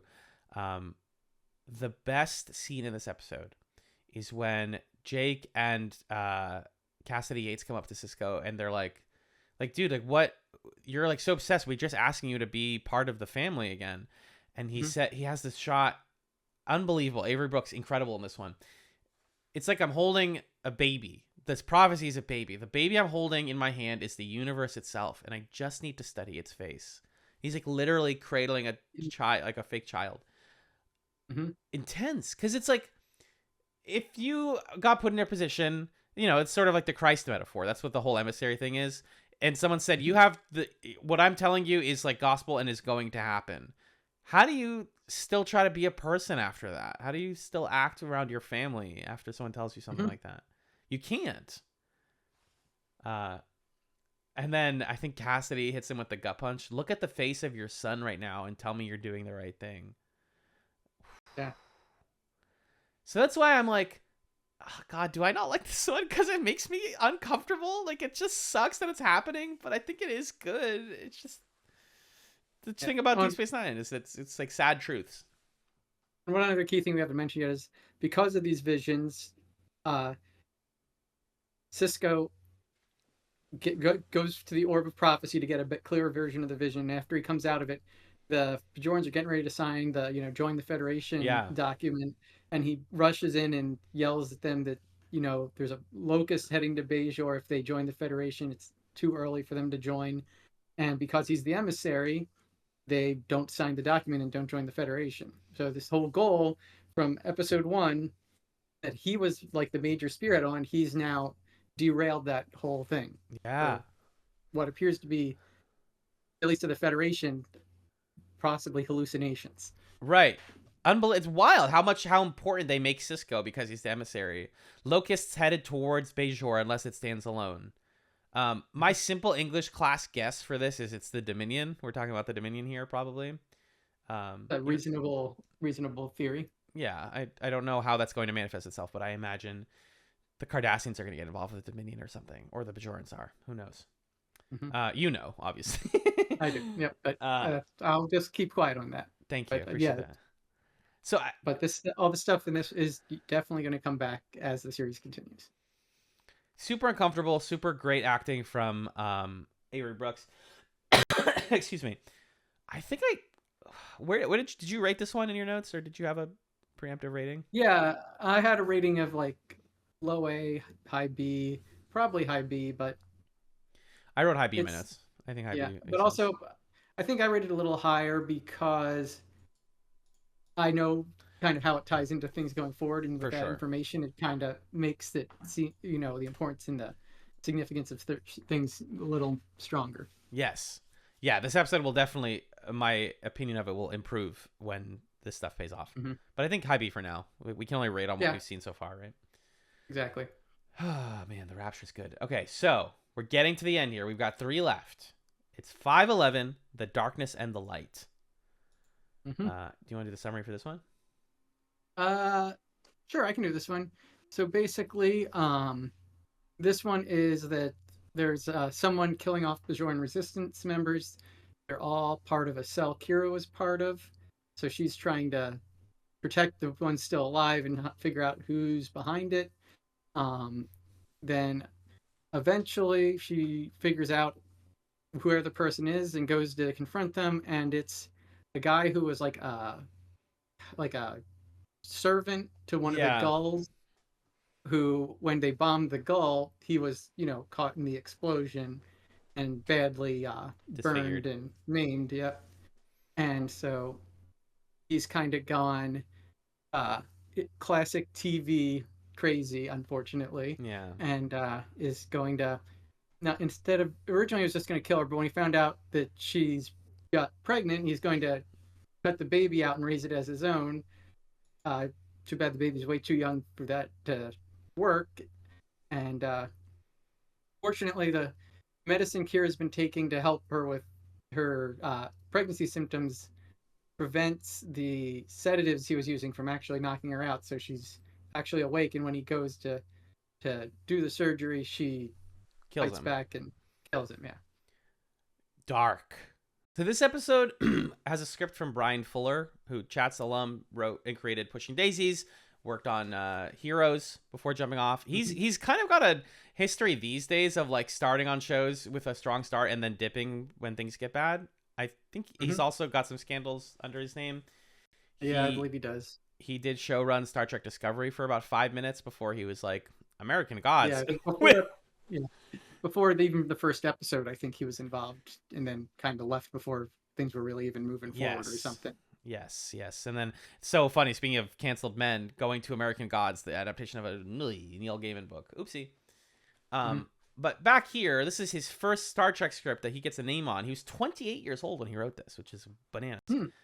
And I think it does feel like a Brian Fuller script if you're familiar with his work. Like, there's a person, evil tragedy, like, defines this person's life. Made them evil. Yeah, sorry, exactly. It's very creepy, very unsettling when you don't know what the reveal of this episode is, right? The robot voice, which we learn is later a modified version of Kira's voice, saying that's one when the first person dies, that's two when the second person dies, etc. It's like so creepy when she realizes, oh, that's me. He's using my voice to scare me. And she meets the other resistance members, and they are the assassins, and they're like, do you want us to find this guy and kill him? And she's like, no, I'm good. And then they die, and then she just goes on to kill him anyways. There's so much death in this one, and it all happens off screen, which I think is pretty good. Except for our villain, who I think it does lower my esteem of this episode overall, that like it's the whole like the disfigurement made me evil and make me hate you, and now you guys don't deserve happiness anymore. And the whole force inducing labor. I mean, that's fucked, homie. Like that's really bleak. She's like, you can't take it out of me. That part's whole uncomfortable, scary, sad, etc. Yeah. I don't know. It's and I mean, dark one. I do like one thing I do like about that scene though is when he's like, I was just a servant cleaning the uniforms, and Kira's like, you are a Cardassian who stole the land from my people and occupied it. It doesn't matter that you weren't the one holding the gun. You were part of the occupation, and therefore I'm not sorry you got hit by that bomb, which I think is one of the good points of the episode, is her being clear that, just because, and it's similar to your No Good Nazi. Yeah. You weren't out there, rounding up people and shooting them. You were still part of the machine that was helping do these actions and taking the land and occupying and colonizing our planet. I don't feel bad that you got hurt. No. Killed. Correct. We did what we had to do. You guys did what you had to do, but you're you worked with a bad regime. Yep. Yeah, I think this is like such rich ground for stories, is like what justifies people to do evil things? Like what makes them into, and that's like so much of what Deep Space Nine is about. I've been watching Yellow Jackets. I'm caught up on Yellow Jackets, and a lot of that show, as bad as it can be, is like when you're left to your own devices or left in a survival scenario, like how do you respond to trauma? Like, how do you bounce back from it? Kira, dedicates her life to service and dedicates her life to being as morally good as she can be, acknowledging her faults. There's a scene where she's talking to Odo in this one, and like I killed a lot of people. I feel bad about it, but I did do it, and I wouldn't undo it. I joined the resistance for a reason. And then meanwhile, you have this guy who responded to being hurt by hurting others more. And not only hurting them, but like in sadistic ways. The whole taking the baby out of Kira thing is sadistic. Yeah. That's beyond the pale, right? He says, I promise that I'll take care of the child and teach him the difference between darkness and light. Like, I will not only take your kid, but I will then, like, indoctrinate him. Right. Off. This is where you're like, okay, you're just a bad person. And the show is, again, using the disfigurement as another way to be like, this guy's evil. And, like, I'm kind of not with you on that. She does kill him with zero hesitation. I love that. Yeah. That she's like, okay, yep, this... Yeah. You can die. I don't feel bad about this one, actually. And also, just like, we've seen this type of story before. So I think like this one gets a B for me just because, like, it's stuff we've seen before, and it's got some problematic elements, and, you know, doesn't push the envelope in a big way. Yeah, I agree. Like a high-ish B, because mostly well executed, except for that, like I said, the end sequence with the guys. Kind of, I might have given it an A if not for that whole part of the plot. But I think, yeah, B's most probably more correct.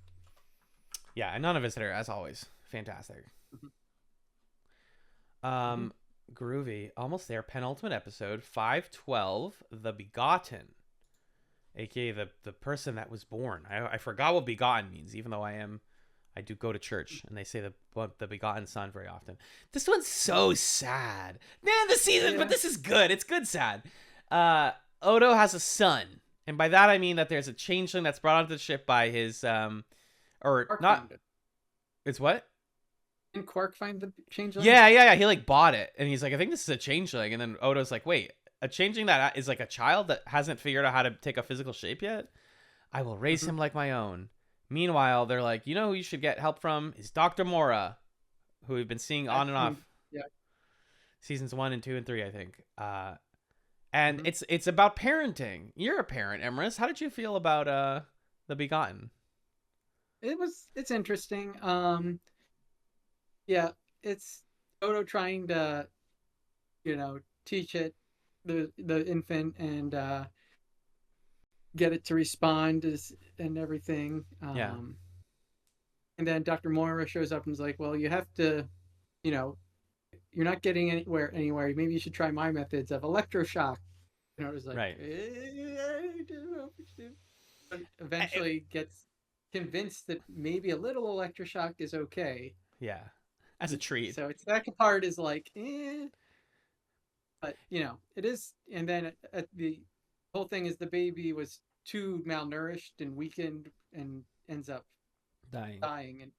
But then in the process of dying, it reinfuses Odo with changeling goo and turns him back into a changeling, which is, I kind of would have liked Odo to be a solid a little longer, honestly. I do like Odo with his shape-shifting, but it does feel like they kind of only explored that for a little while and then kind of undid it.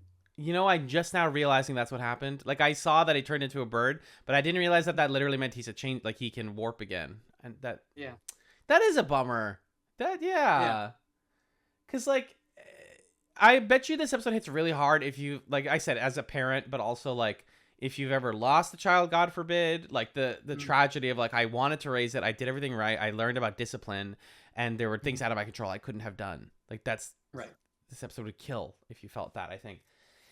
But, it's also just fairly straightforward. Like, the whole electro thing, and then, like, it works. And you're like, okay, sometimes discipline's not a bad thing, but we also want to give it a better childhood than we have. I think all of this does track with parenting. Right. And speaking of parenting, the B plot is very, like, 90s sitcom baby delivery storyline. Yep. Kira's having trouble giving labor because Bajoran women need to be fully relaxed to deliver a child. And her boyfriend and O'Brien are sniping at each other the whole time, and Keiko and her kick them out of the room. She can't give when the baby's born. Yeah. Kira, once again, Kira's blessed to not have any men present for the birth of her child. The whole sequence where they have to play the rhythmic music, and they're like, O'Brien has to get it right, and he keeps hitting the thing at the wrong time. Very funny. This is so, like, this type of plot happens a lot in these shows, right? Oh, the baby, the husband's being annoying, and the boyfriend's like, maybe if you left, and then they both have to leave. Like, it's fine. And so, Kira and Keiko get to have the baby together. Right. Yay! The baby is indeed born. Very cute. I wrote, if I had a kid someday, this episode will hit really hard. Odo reconciles his relationship with Mora, his surrogate father, and with being a parent himself by integrating his child into him. He turns into a Tarkelian hawk, which is kind of sick. Although the CG's a little bad. A little. Yeah, 90s TV CG. Sure, and it's brief. It's just like a little, woo, I'm a bird. Where does this one rate? B, maybe? Yeah, maybe. B for birth. Yeah. Because I gave it an A in my notes just because it's very tender and I could tell I would like it more. But as of right now, I'm like, yeah, this is good. I could see it's mostly good. I could see an A maybe. It's just like you said. It's fine. The thing, it's fine. I don't like that they gave Odo his abilities back. I agree. Now that you're saying that, you explain that, I agree 100% on that. Yeah. Yeah. I would have at least done a whole season of him not having the powers before giving him back or something. Technically, not even half a season. Exactly. Not even half a season. All right. Strap in, folks. It's time. Oh, yeah. For the mid-season finale of Deep Space Nine Season 5. It's 513 for the uniform, which is, I'm just going to come out the gate, one of the best episodes of Deep Space Nine. Absolutely incredible. Absolutely incredible. The Eddington versus Sisko storyline continues. Whoo! So we know that he's one of, if not the leader of the Maquis, Michael Eddington, who was integrated and like stealthily working with the Deep Space Nine crew for years, and is now basically playing cat and mouse with Sisko, and tells him that you're sort of like the I'm the Jean Valjean and you're the other guy from Les Mis. Javert? The Javert, yeah. And he even gives him a copy of the book. There's this chase back and forth. This tragedy where Sisko's like, I hired him. I think this episode is just stunning and stellar and well written and well acted. Well, the most interesting thing to me in this episode, and I mean there's a ton of interesting things, is that, Sisko is so obsessed with this guy. Eddington honestly probably does not care. He just wants to fight the Cardassians and get them out of the demilitarized zone. Yeah. And if Sisko didn't keep showing up and coming after him, he would have left them alone. He's only responding to them trying to chase him down. Exactly. So it's interesting. It's honestly, this is really an episode where you're seeing it from the villain side of a story, in my mind, where Sisko is you have freedom fighters fighting to keep their planets from the Cardassians who are trying to occupy them, and Sisko is a force coming in to shut that down. Yes. And quote unquote fix it. Like, let's shut that down. So we have a treaty with the Cardassians, so we're gonna side with them over people that we abandoned when we signed the treaty. Exactly. Yeah, it's a really interesting episode how it interrogates working for the Federation and what that means. If I have any problem with it, it's that, and maybe this will get more complicated as if Eddington comes back or if the storyline keeps coming up. It sort of feels like it's doing what I worried that the Maquis plotline would do all the way back in TrekChatz TNG, which is like Sisko is basically like, you guys are too evil. Your methods are too evil. I think Arthur in the chat's Discord was like, Sisko is very much like a Clinton liberal, We're bad, but they're also bad, and they hurt people, and so they're the bad guys. Sort of, yeah. The other thing, though, is that I don't really, like, at least from my viewing of it, like, Eddington disabled the Defiant. Could have just ended it right then, and because his fight isn't with them, he just leaves them, and it's like, just leave us alone. We're fighting to protect our home. I'm helping these people fight to protect their homes. I have no beef with the Federation. As long as you abandoned them, but I didn't, and you don't need to keep coming after us. And like he does, and then he tricks them into going to the wrong place so that they can disable the other Federation ship that's hunting them. They disable that ship again, leave that ship. They don't destroy that ship. They don't steal the ship. They disable it, leave it so the Defiant can rescue it, and then go back to what they're trying to do. They're fighting a war against a colonizing force, right? And honestly, it really feels to me that I mean, it is kind of like that Clinton liberal thing in that, oh, we're going to help the uh, Saudis against these other people when the Saudis took their land, things like that. But in that respect, I see what they're saying, but it's more overtly that the Federation's kind of in the wrong here. Yeah. And Cisco goes so far as to like deploy biologic weapons on a planet and to finally defeat Eddington because he can't do it any other way. Right. And he's willing to like kill off an entire civilian population to do that. I also think there's even like a war on terror element of like, how so much of it's so interesting how the show is from the 90s, and then in the 2000s we became obsessed with torture, and like is torture for the tortured or the torturer? Is it to gain information, or is it out of a sense of revenge?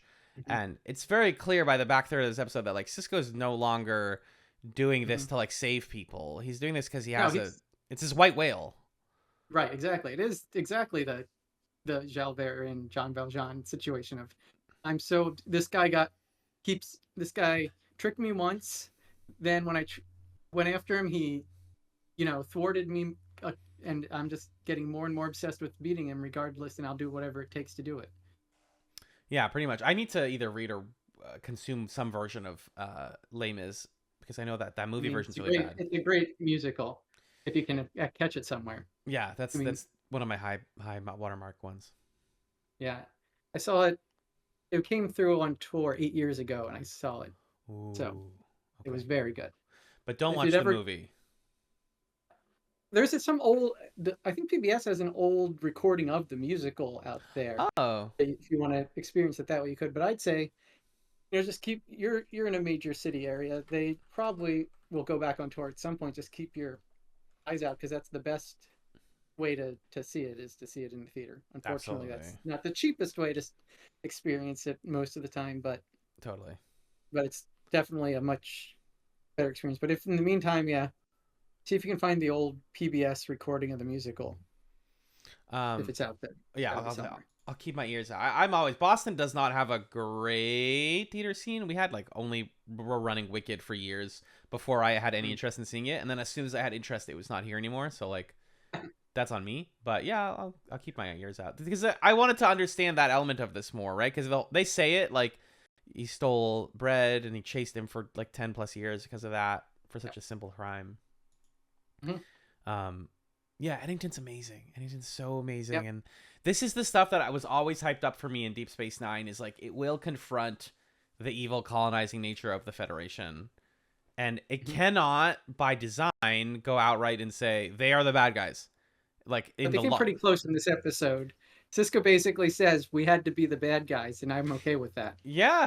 At the end, he's like, I'm telling Dax, and she's like, you know what? I agree. It's okay to be the bad guy sometimes.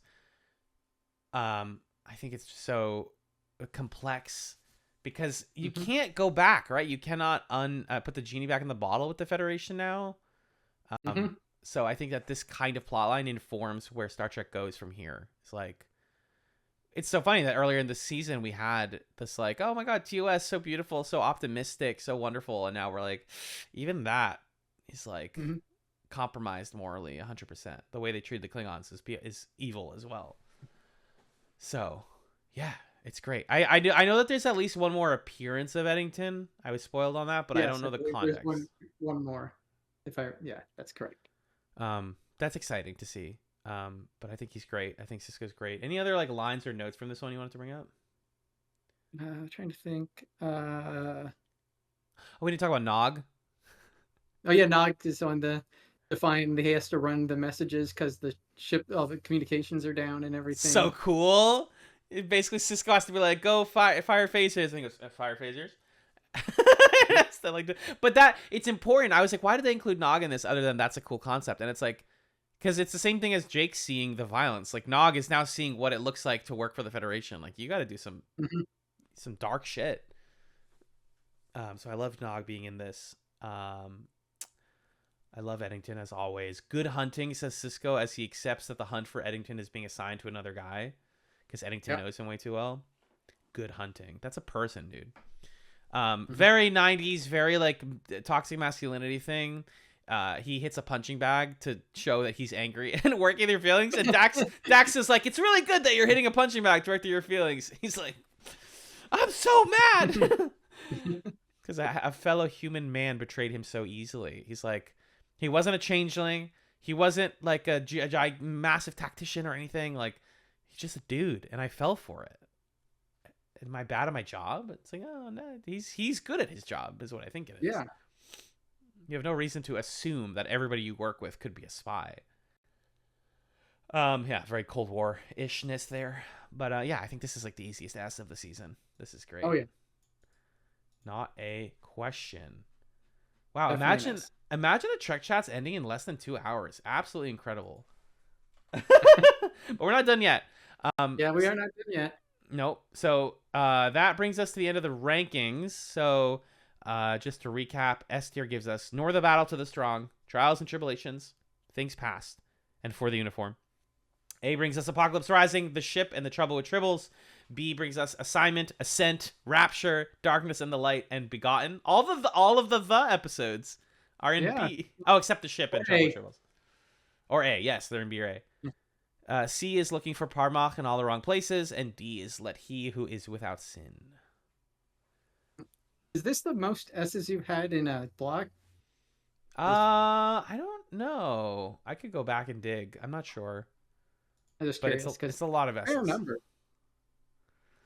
It's definitely a lot of S's. Let me skim the lists while we wrap here. Emrys, thank you for joining me on TrekChatz. This is so wonderful. Thank you. Where can people find you on the internet? I mean, I'm on Bluesky at Emrys Norius. Occasionally I post there. If you're on certain Discords, I'll be there hanging out, chatting with fellow fans of television and other media. Hell yeah. Or just having a good time posting pictures of food that I've made and things of that nature. You've been cooking a lot. You go to the Chatzums Discord, you can see all of Emrys' wonderful delights. I'm looking here. It looks like season 4 part 1 had 5 S's. Nice. That's a really good section. I think for DS9 that's the highest. Was season 4 part 1. All right. This cool. is second highest. So we're trending well, and I hear the back half of season 5 is even better. It's very good as well. Okay. I'll say that. I don't know I think I like the first half more, but part of it is, you got the Tribble episode and you got this episode, so they're just such good high marks to me. Fair enough.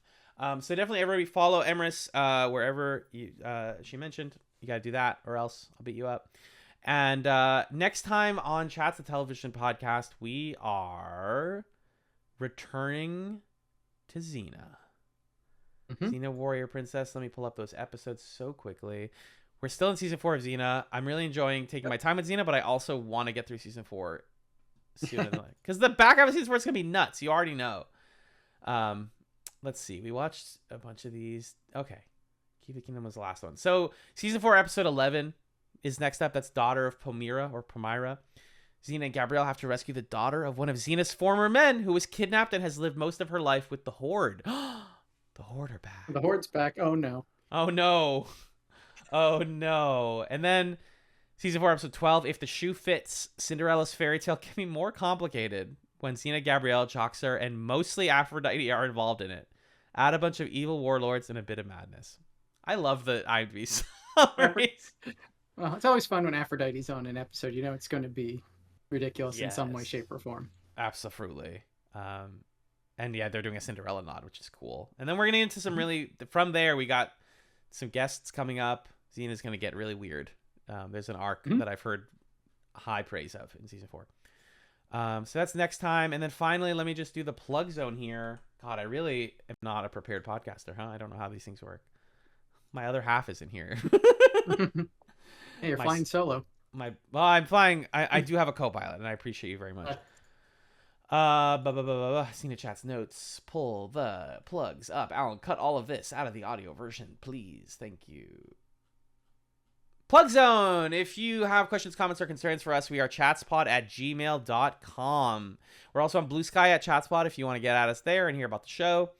If you're watching on YouTube, make sure to give us a like and a subscribe. Hello. You can see myself and Emrys enjoying the podcast today. If you enjoy the podcast, some ways you can support us: Apple Podcasts and Spotify. You can review us, give us good algorithm points, please. And then consider supporting us financially at patreon.com/chatzpod, where you get all sorts of bonus content. You get to put things into a cup that we pull names out of, and then we watch or do what we're told to do. And Emrys is a wonderful patron and has put wonderful selections into our cup before. So you can do that at the $3 and $5 tiers. We're going to be like rejiggering our tiers soon, because I had a listener who was like, whatever, we're working on rejiggering the tiers. But right now, $3 and $5 a month to get you cup access. $1 is kind of our thank you to us, or your thank you to us.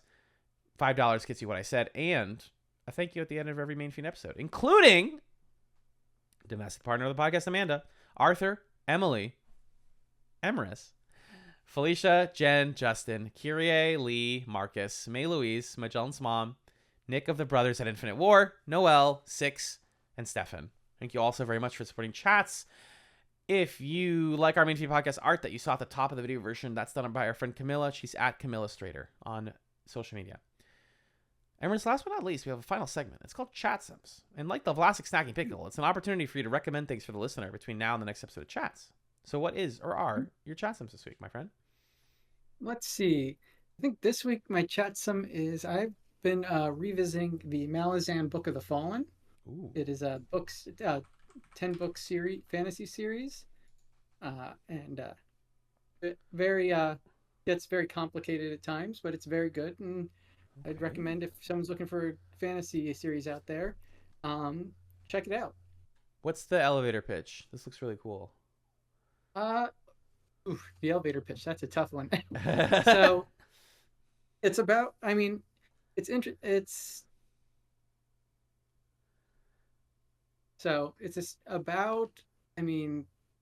to do this in a way that's not spoilery, and also kind of... You can go so broad. Yeah. So it starts off as kind of like a war story involving this army of a empire that's invading another continent, and okay. Then but at the same time, there's also stuff going on with the gods of the world and other forces behind the scenes and different cultures, and that's kind of just the starting point. Then it kind of branches out from there, and it has to do with a lot of different topics, and like how things of the past affect the future, and how to break cycles of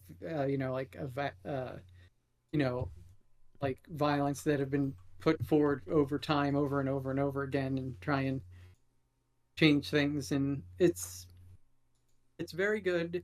It's okay. The person who wrote it was an archaeologist and anthropologist, and so he kind of takes a lot of look from that type of perspective on things, and how the material past creates the current events going on, and how what you do affects things going forward. So it's real good in that regard.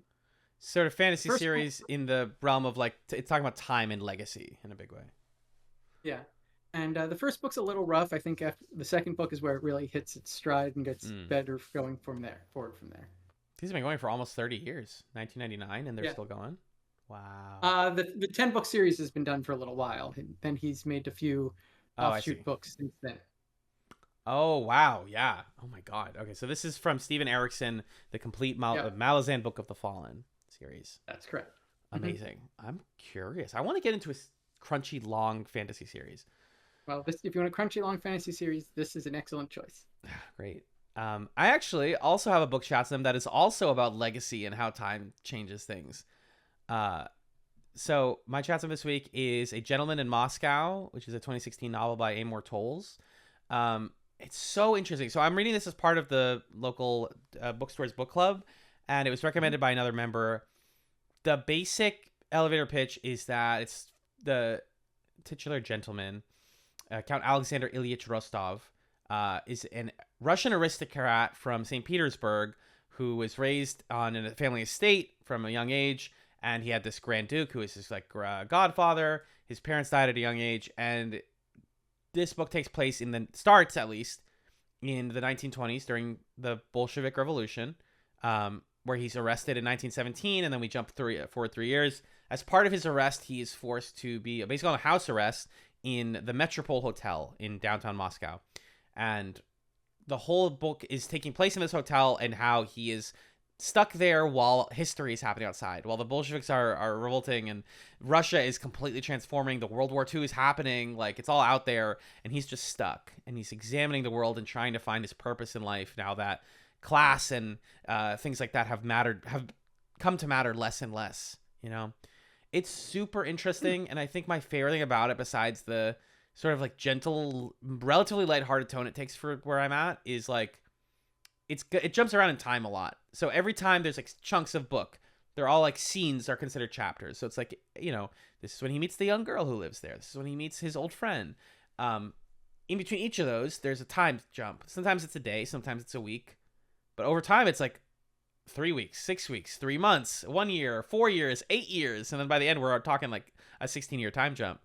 And part of it, I haven't finished yet, but he is still there, right? Like no one ever is like, hey, you're probably not on house arrest anymore. He's like stuck. So I love stories about how spaces and what they mean to us change as we live through them, and how history can happen around us when we're not even realizing it. It feels weirdly prescient how much it talks about class and, the dissolution of class conflict, or how that manifests itself. And it's pretty well historically researched. So I'm really enjoying A Gentleman in Moscow. It's a chunky book, but it's really good. And I'm hoping to finish it by the end of April for book club. And I recommend it to everyone out there from what I read so far. That is what we have, folks. Thank you so much to Emrys. Oh my God, I almost said thank you to Magellan. In spirit. Thank you to Emrys for being the Magellan to my Allen for this special episode. And thank you all so very much for listening to TrekChatz. Captain's log, stardate 04192025. This is Commander Magellan speaking. Hell yeah, that's my rank. Wait, no. Commander's lower than captain? Shoot. Anyway, you, as you're aware, I'm on an away mission right now, and so I'm not on the bridge where we record.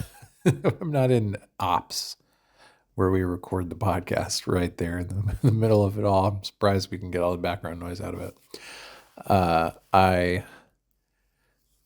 Hold on. It's hard to Star Trekify my explanation. But essentially, our little device, Bashir's little wand that he can kind of poke at you if you break a bone and it fixes it, wasn't working. I had to go to Starfleet Medical and get a surgery. Do you see what I'm saying? It's like, do I say the real thing or the Star Trek thing? Anyway, so that's why I was indisposed for recording, and now I am recording this log from Risa, the pleasure planet. I'm convalescing on Risa right now, so that's good. But I want to share my general thoughts on. I wanted to share my general thoughts on the episodes. I watched these a few weeks ago. My thinking was that domestic partner of the podcast who loves Star Trek, Amanda, wanted to watch them. It's like, okay, I'll watch them kind of for fun with you, and then I'll rewatch them and take copious notes. But that rewatch didn't happen because of the aforementioned surgery and the need to recover from it. So I'm going to kind of give you my DS9 on each one of these. So ranking from D to S and 9 words. Let's see how that goes. And just maybe a little summary of what I remember from each one. So first off, we have Season 5, Episode 1, Apocalypse Rising. We got to go hang out with the Klingons. It's like, oh my gosh, freaking, Brinkus, head of the Klingon shit, is bad. He's a changeling. We're going to expose him. We're going to fight him. And that doesn't seem like such a great idea. They got a little technology that can zap his changeling goop, and it turns out it's a different goopy guy.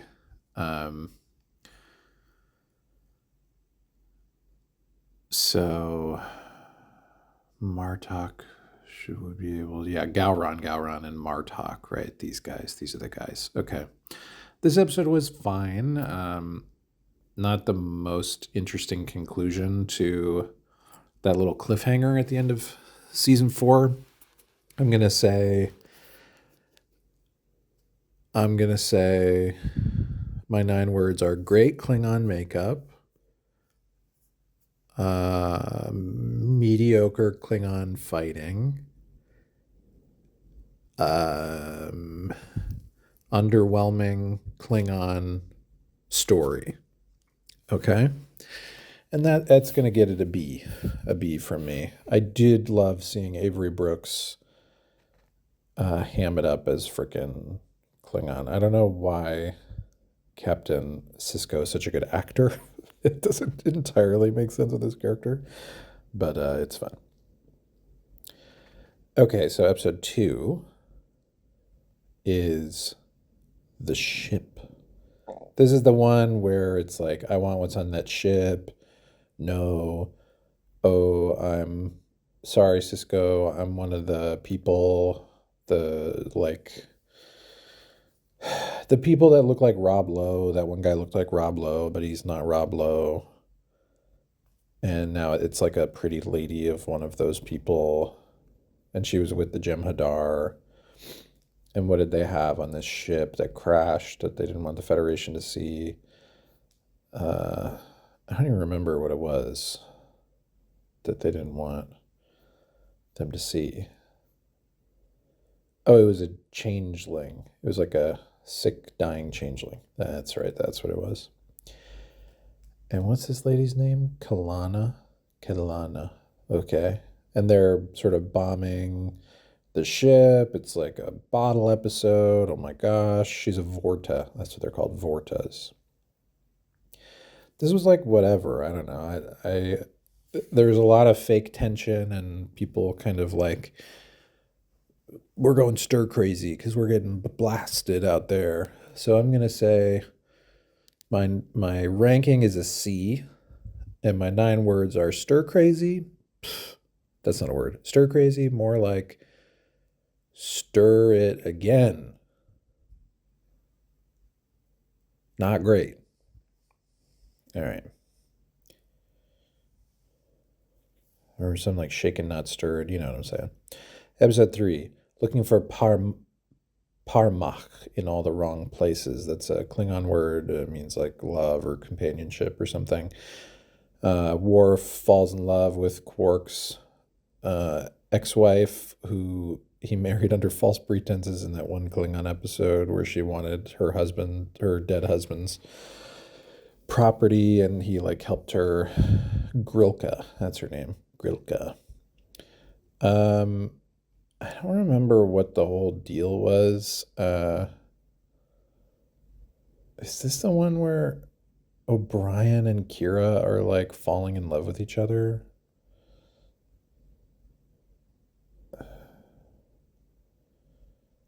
About to start meeting in a runabout to oh my god, I forgot about this. That was bananas that they did that as a plot.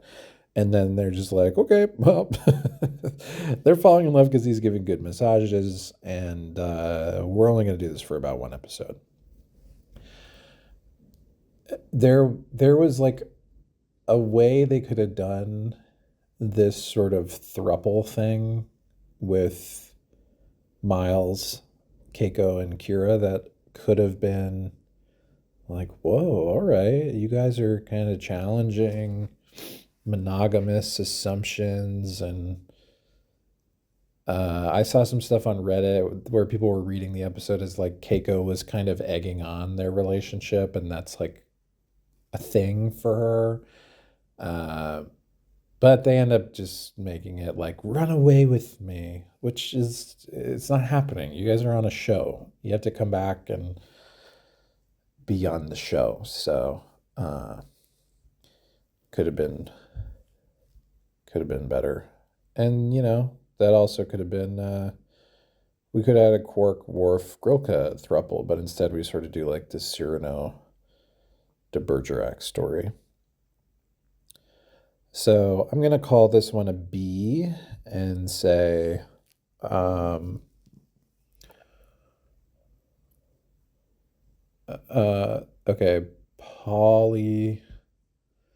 polyamory, that's the first word, is more than just extramarital foot rubs, guys. That's my 9 words. Polyamory is more than just extramarital foot rubs, guys. Okay, episode 4.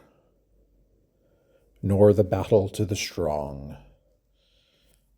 Nor the battle to the strong. This is the one where Jake like freaking learns the horrors of war. Jake. And Bashir just kind of brings him, which is dumb. Quark invents the Quark-Digino. Okay, that's whatever. The main thing is Jake, and he's like a writer. I'm a writer. I like what they're doing with Jake, that they're giving him this thing and challenging him to sort of be like, yeah, my dad's in the military. I could be comfortable with this. But then, we do a sort of red badge of courage with him where he's like scared. He runs away, and we explore with the guy that he meets who's injured or who shoots himself, and the way that guy is sort of perceived as a coward, but then it's like, who amongst us wouldn't? Yeah, I thought that the nuance there was pretty good, and I like Bashir's role in this as kind of a confidant, kind of a mentor, but also when he's with those other doctors, he gets into shitty, detached doctor mode, joking about death and stuff. And the guy that Jake meets, who's like, bro, you're not saving me. Like, you're not cool. You suck. Fuck you. I'm dead. That's good. I like it. I like that Jake has such a bad time. On paper, it's an A. I don't remember loving it as a watching experience. 100th episode of the series, by the way. I'll give it an A. Nor the battle to the strong. I'm going to say my 9 words are Stephen Crane, eat your heart out. Stephen Crane, eat your heart out. You beautiful bastard. There's a bit of filler at the end, but I didn't write these down. Okay, episode 5, The Assignment. I'm going to start ripping through these a little bit faster. Oh my God, this is the one where Keiko's controlled by like a cave demon to get Miles to sabotage the ship, and then he makes Rom do it, and then Rom figures out like, oh, we're gonna fuck up the whole wormhole if we do this. I love Rom so much. Rom's like, I could work slower if you want me to. I love that we're like on the side developing the Rom Lita relationship, and he's like, yeah, I've been talking to Lita about like her religion. She told me all about the Pa wraiths. Yeah, and I'm just a sucker for Rom. So the only thing that keeps it back from being an S is like the Pa wraith stuff. I think is kind of silly, but I love Miles like having to be evil and like manipulating Rom, and I love Rom just being so good at his job and so kind. And the whole like, oh yeah, they don't know, like when Miles tells him that everybody's in on it, and when they're interrogating him, like, don't worry, just wink wink. It's great. And doesn't Rom eat like roast beef or something at the beginning? He like orders a weird breakfast. Rom says today he'd rather try bacon and eggs with corned beef hash. Okay, great. Yeah, so I'm going to say that this is an A. The assignment is an A. They understood the assignment. And my 9 words are Rom eats corned beef hash for breakfast. I love. Trials and Tribulations, episode 6. This is an S tier episode, easy peasy. It's so genius and silly the way that they do this. I watched the original Trouble with Tribbles, which is delightful, holds up. The way the Tribbles just being like Furbies that they took the eyeballs off of, and there's nothing to them except like there's somebody underneath the table shaking it to make it look like they're alive, is amazing, and also of course makes it really hard to believe that they're actually alive because it's such a extrapolation from life. But I love all the little gags. I love them seeing the old Klingons and Worf being like, yeah, we don't talk about it, but we used to look like humans. And now we look totally different. It's weird. It's so weird. All the scenes where they're in the background fangirling over Captain Kirk. This is just a super fun episode. And then like the guy, there being a side character in the original Tribbles episode who's now the main bad guy. This is just good. This is food for the Trekkies. Trials with Tribulations, easy S tier episode. I'm gonna say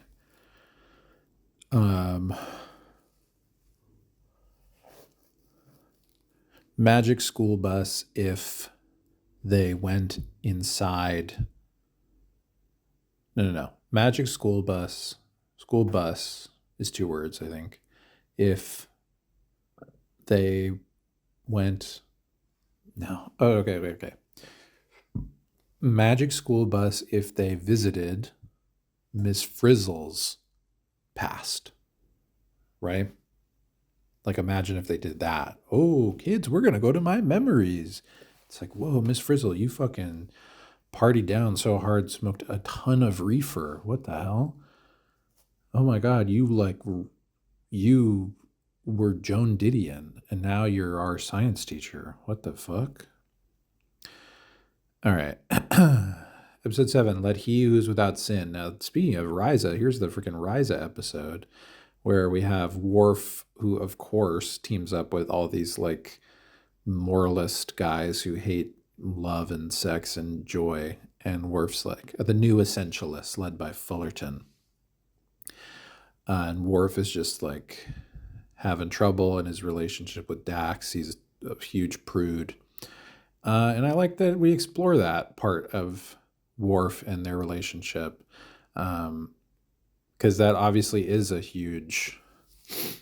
I can imagine that being a huge point of tension between the two of them. That Worf is this very traditional, like, I'm a one-woman man, and you gotta be my lady. And Dax is like, okay, I'm on, like, the 3rd woman I've ever been, let alone all the people that I have loved and made love to. So you gotta relax, big guy. Yeah, so I enjoyed that. I'm glad that we're ending the Bashir Leto relationship because it was basically nothing. It was just like, hey, we're both attractive. And whenever she would be like, oh, I'm Bashir, Julian, it's like, you two never talk. They never speak to each other. And her being like, oh, well, there's this new guy, Rom. He's so cute. I love him. And of course, Amanda and I were very excited to see Wilhelmina Slater from Ugly Betty make an appearance here. So yeah, it was pretty good. Let He Who's Without Sin. A fun one. And I'll say on Risa, okay, this is like a Soviet Russia joke. On Risa, sex on the beach, drink you, man.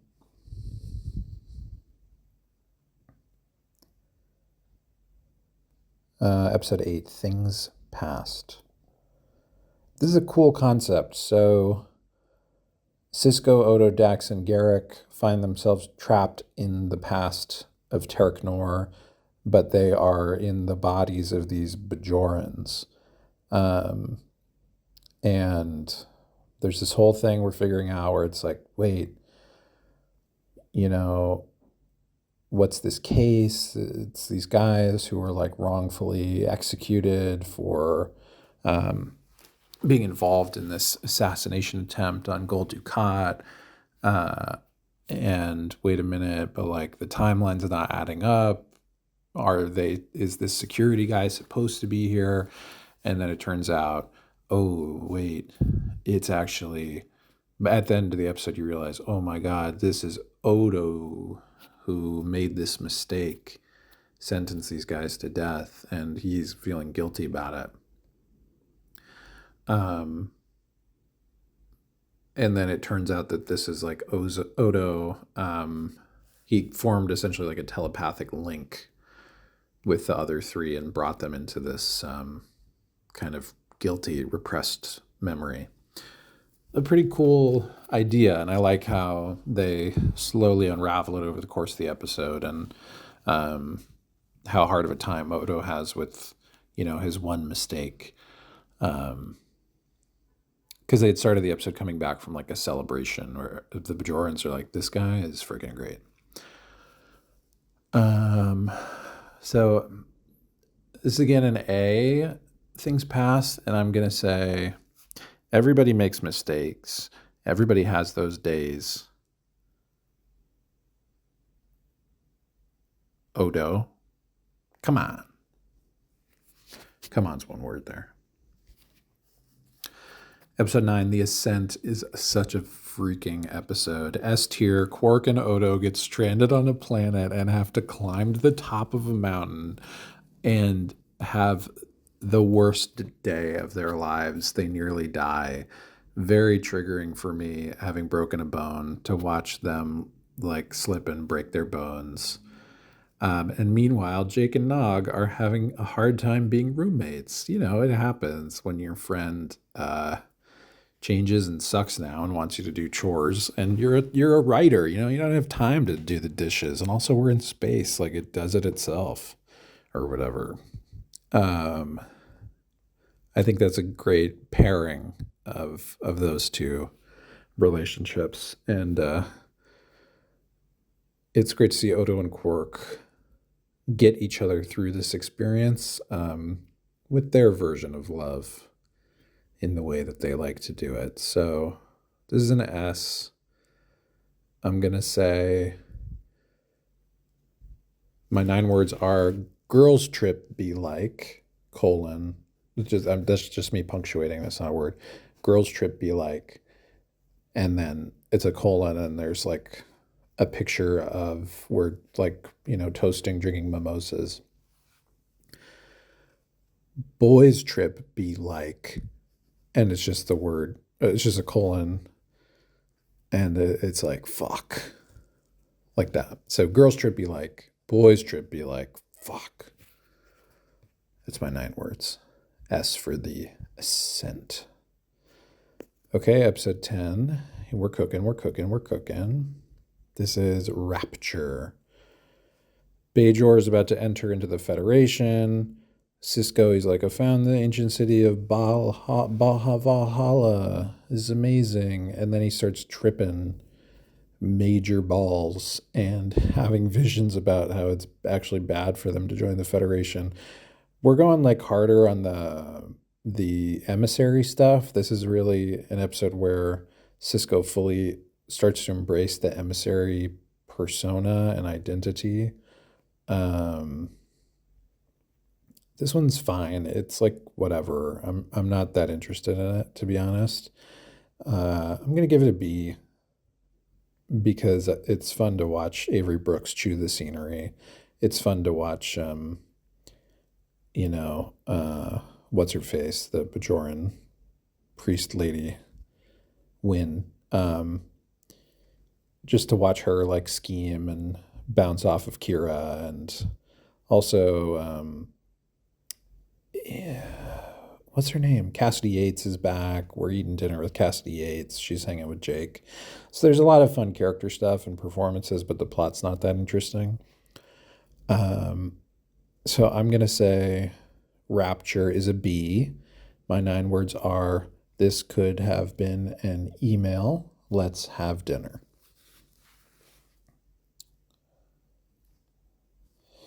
All right. The Darkness and the Light is episode 11. It's a Ronald D. Moore script. Someone's going through and murdering Kira's old resistance comrades, and we find out that it's this guy who is like injured in an attack, and he's not going to kill the baby inside Kira, so he's got this whole lab set up to like surgically remove the baby. It's kind of intense, it's like an evil guy scene. And I think there's some genuinely good challenging of Kira's morality and the way that she sort of is insistent that like everything she did was justified. But of course, maybe it wasn't, or it's not quite so easy to draw the lines that crisply. This one's a B. I think it's like a little pat until we get to that final scene, and then it's like some real Lovecraftian shit that I do like. So we'll say B, The Darkness and the Light. My 9 words are, what are my 9 words? Hey man, what are you gonna do with that? The Begotten, episode 12. This is an S tier episode. Odo and his daddy, Dr. Mora, raise a sick infant changeling together. And we have this beautiful reflection on like parenting techniques and Odo's trauma, but also some reconciliation between the two of them. Odo forgiving Dr. Mora. This whole like gentle parenting thing of, I'm not going to zap you until you take shape. I'm going to show you, like, here's a pyramid, here's a cube, here's a sphere. And then, you knew that they were going to like give Odo his changeling stuff back. This is probably the most beautiful and acceptable way that they could have done it. I like that he, after having spent so long yearning to be a solid, has found things to enjoy about it. Obviously, like he's enjoyed eating food and drinking and stuff. But I like that his return to changelingness comes through him like really celebrating the physical experience of changing your shape and trying to share that and pass that on. And it's beautiful. It's a really beautiful Odo episode. It's an S for sure. And then also Kirayoshi O'Brien is born. Baby born. There's some silly stuff where Miles is like, mean mugging with Kira's boyfriend. It's like, you guys got to get out of here. You're harshing the vibe in the birthing room. That plot's a bit whatever, but the Odo plot's so good that this is S tier stuff. I'm going to say S tier, and my 9 words are, when I'm a parent, no iPads, just cube time. All right, that's the rule in my house. When I'm a parent, no iPads, just cube time. I'm, of course, talking about the Nintendo GameCube. And then last but not least, for the uniform, episode 13, also an S tier. We see the return of Eddington. Freaking love this guy. I love Eddington so much. Cisco is doggedly trying to catch him. We have like this Moby Dick relationship between the two of them. But they reference freaking Les Mis, and Eddington's like, bro, let's take a little review of media literacy. The cop sucked. You are the shitty cop from Les Mis. I am the cool Jean Valjean. That is what this is. I love that. I hate the new their new like holographic communication system where it's just like the dude is in the room. Not good. But I love the Eddington Cisco cat and mouse game. It's so great. So for the uniform, that's an S for me. I'm gonna say 24601. That's one word. The number of times Eddington made me squeal. Okay, and then that's it. So that's the first half of season 5. A little pitchy. You know, I'm not going to lie. This is me as a Randy from American Idol. A little pitchy, but some really delightful character stuff, some high highs, some mid stuff. Let's see if they go somewhere with the changeling stuff, because it seemed like they were setting up big moves at the end of the last season, and then they were like, nah, just kidding, we figured that out, we killed the bad changeling guy, we're good. And yeah, I will return to the ship in our next installment, but for now I'm going to enjoy my time on Risa. Hopefully the new Essentialists aren't here to harsh the vibe. And if they are, then I'm just going to invent a weather system and change the weather to be the sort of the most sexual rain you've ever seen.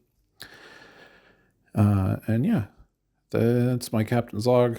Nice talking to you all, and I'll see you next time. Bye-bye.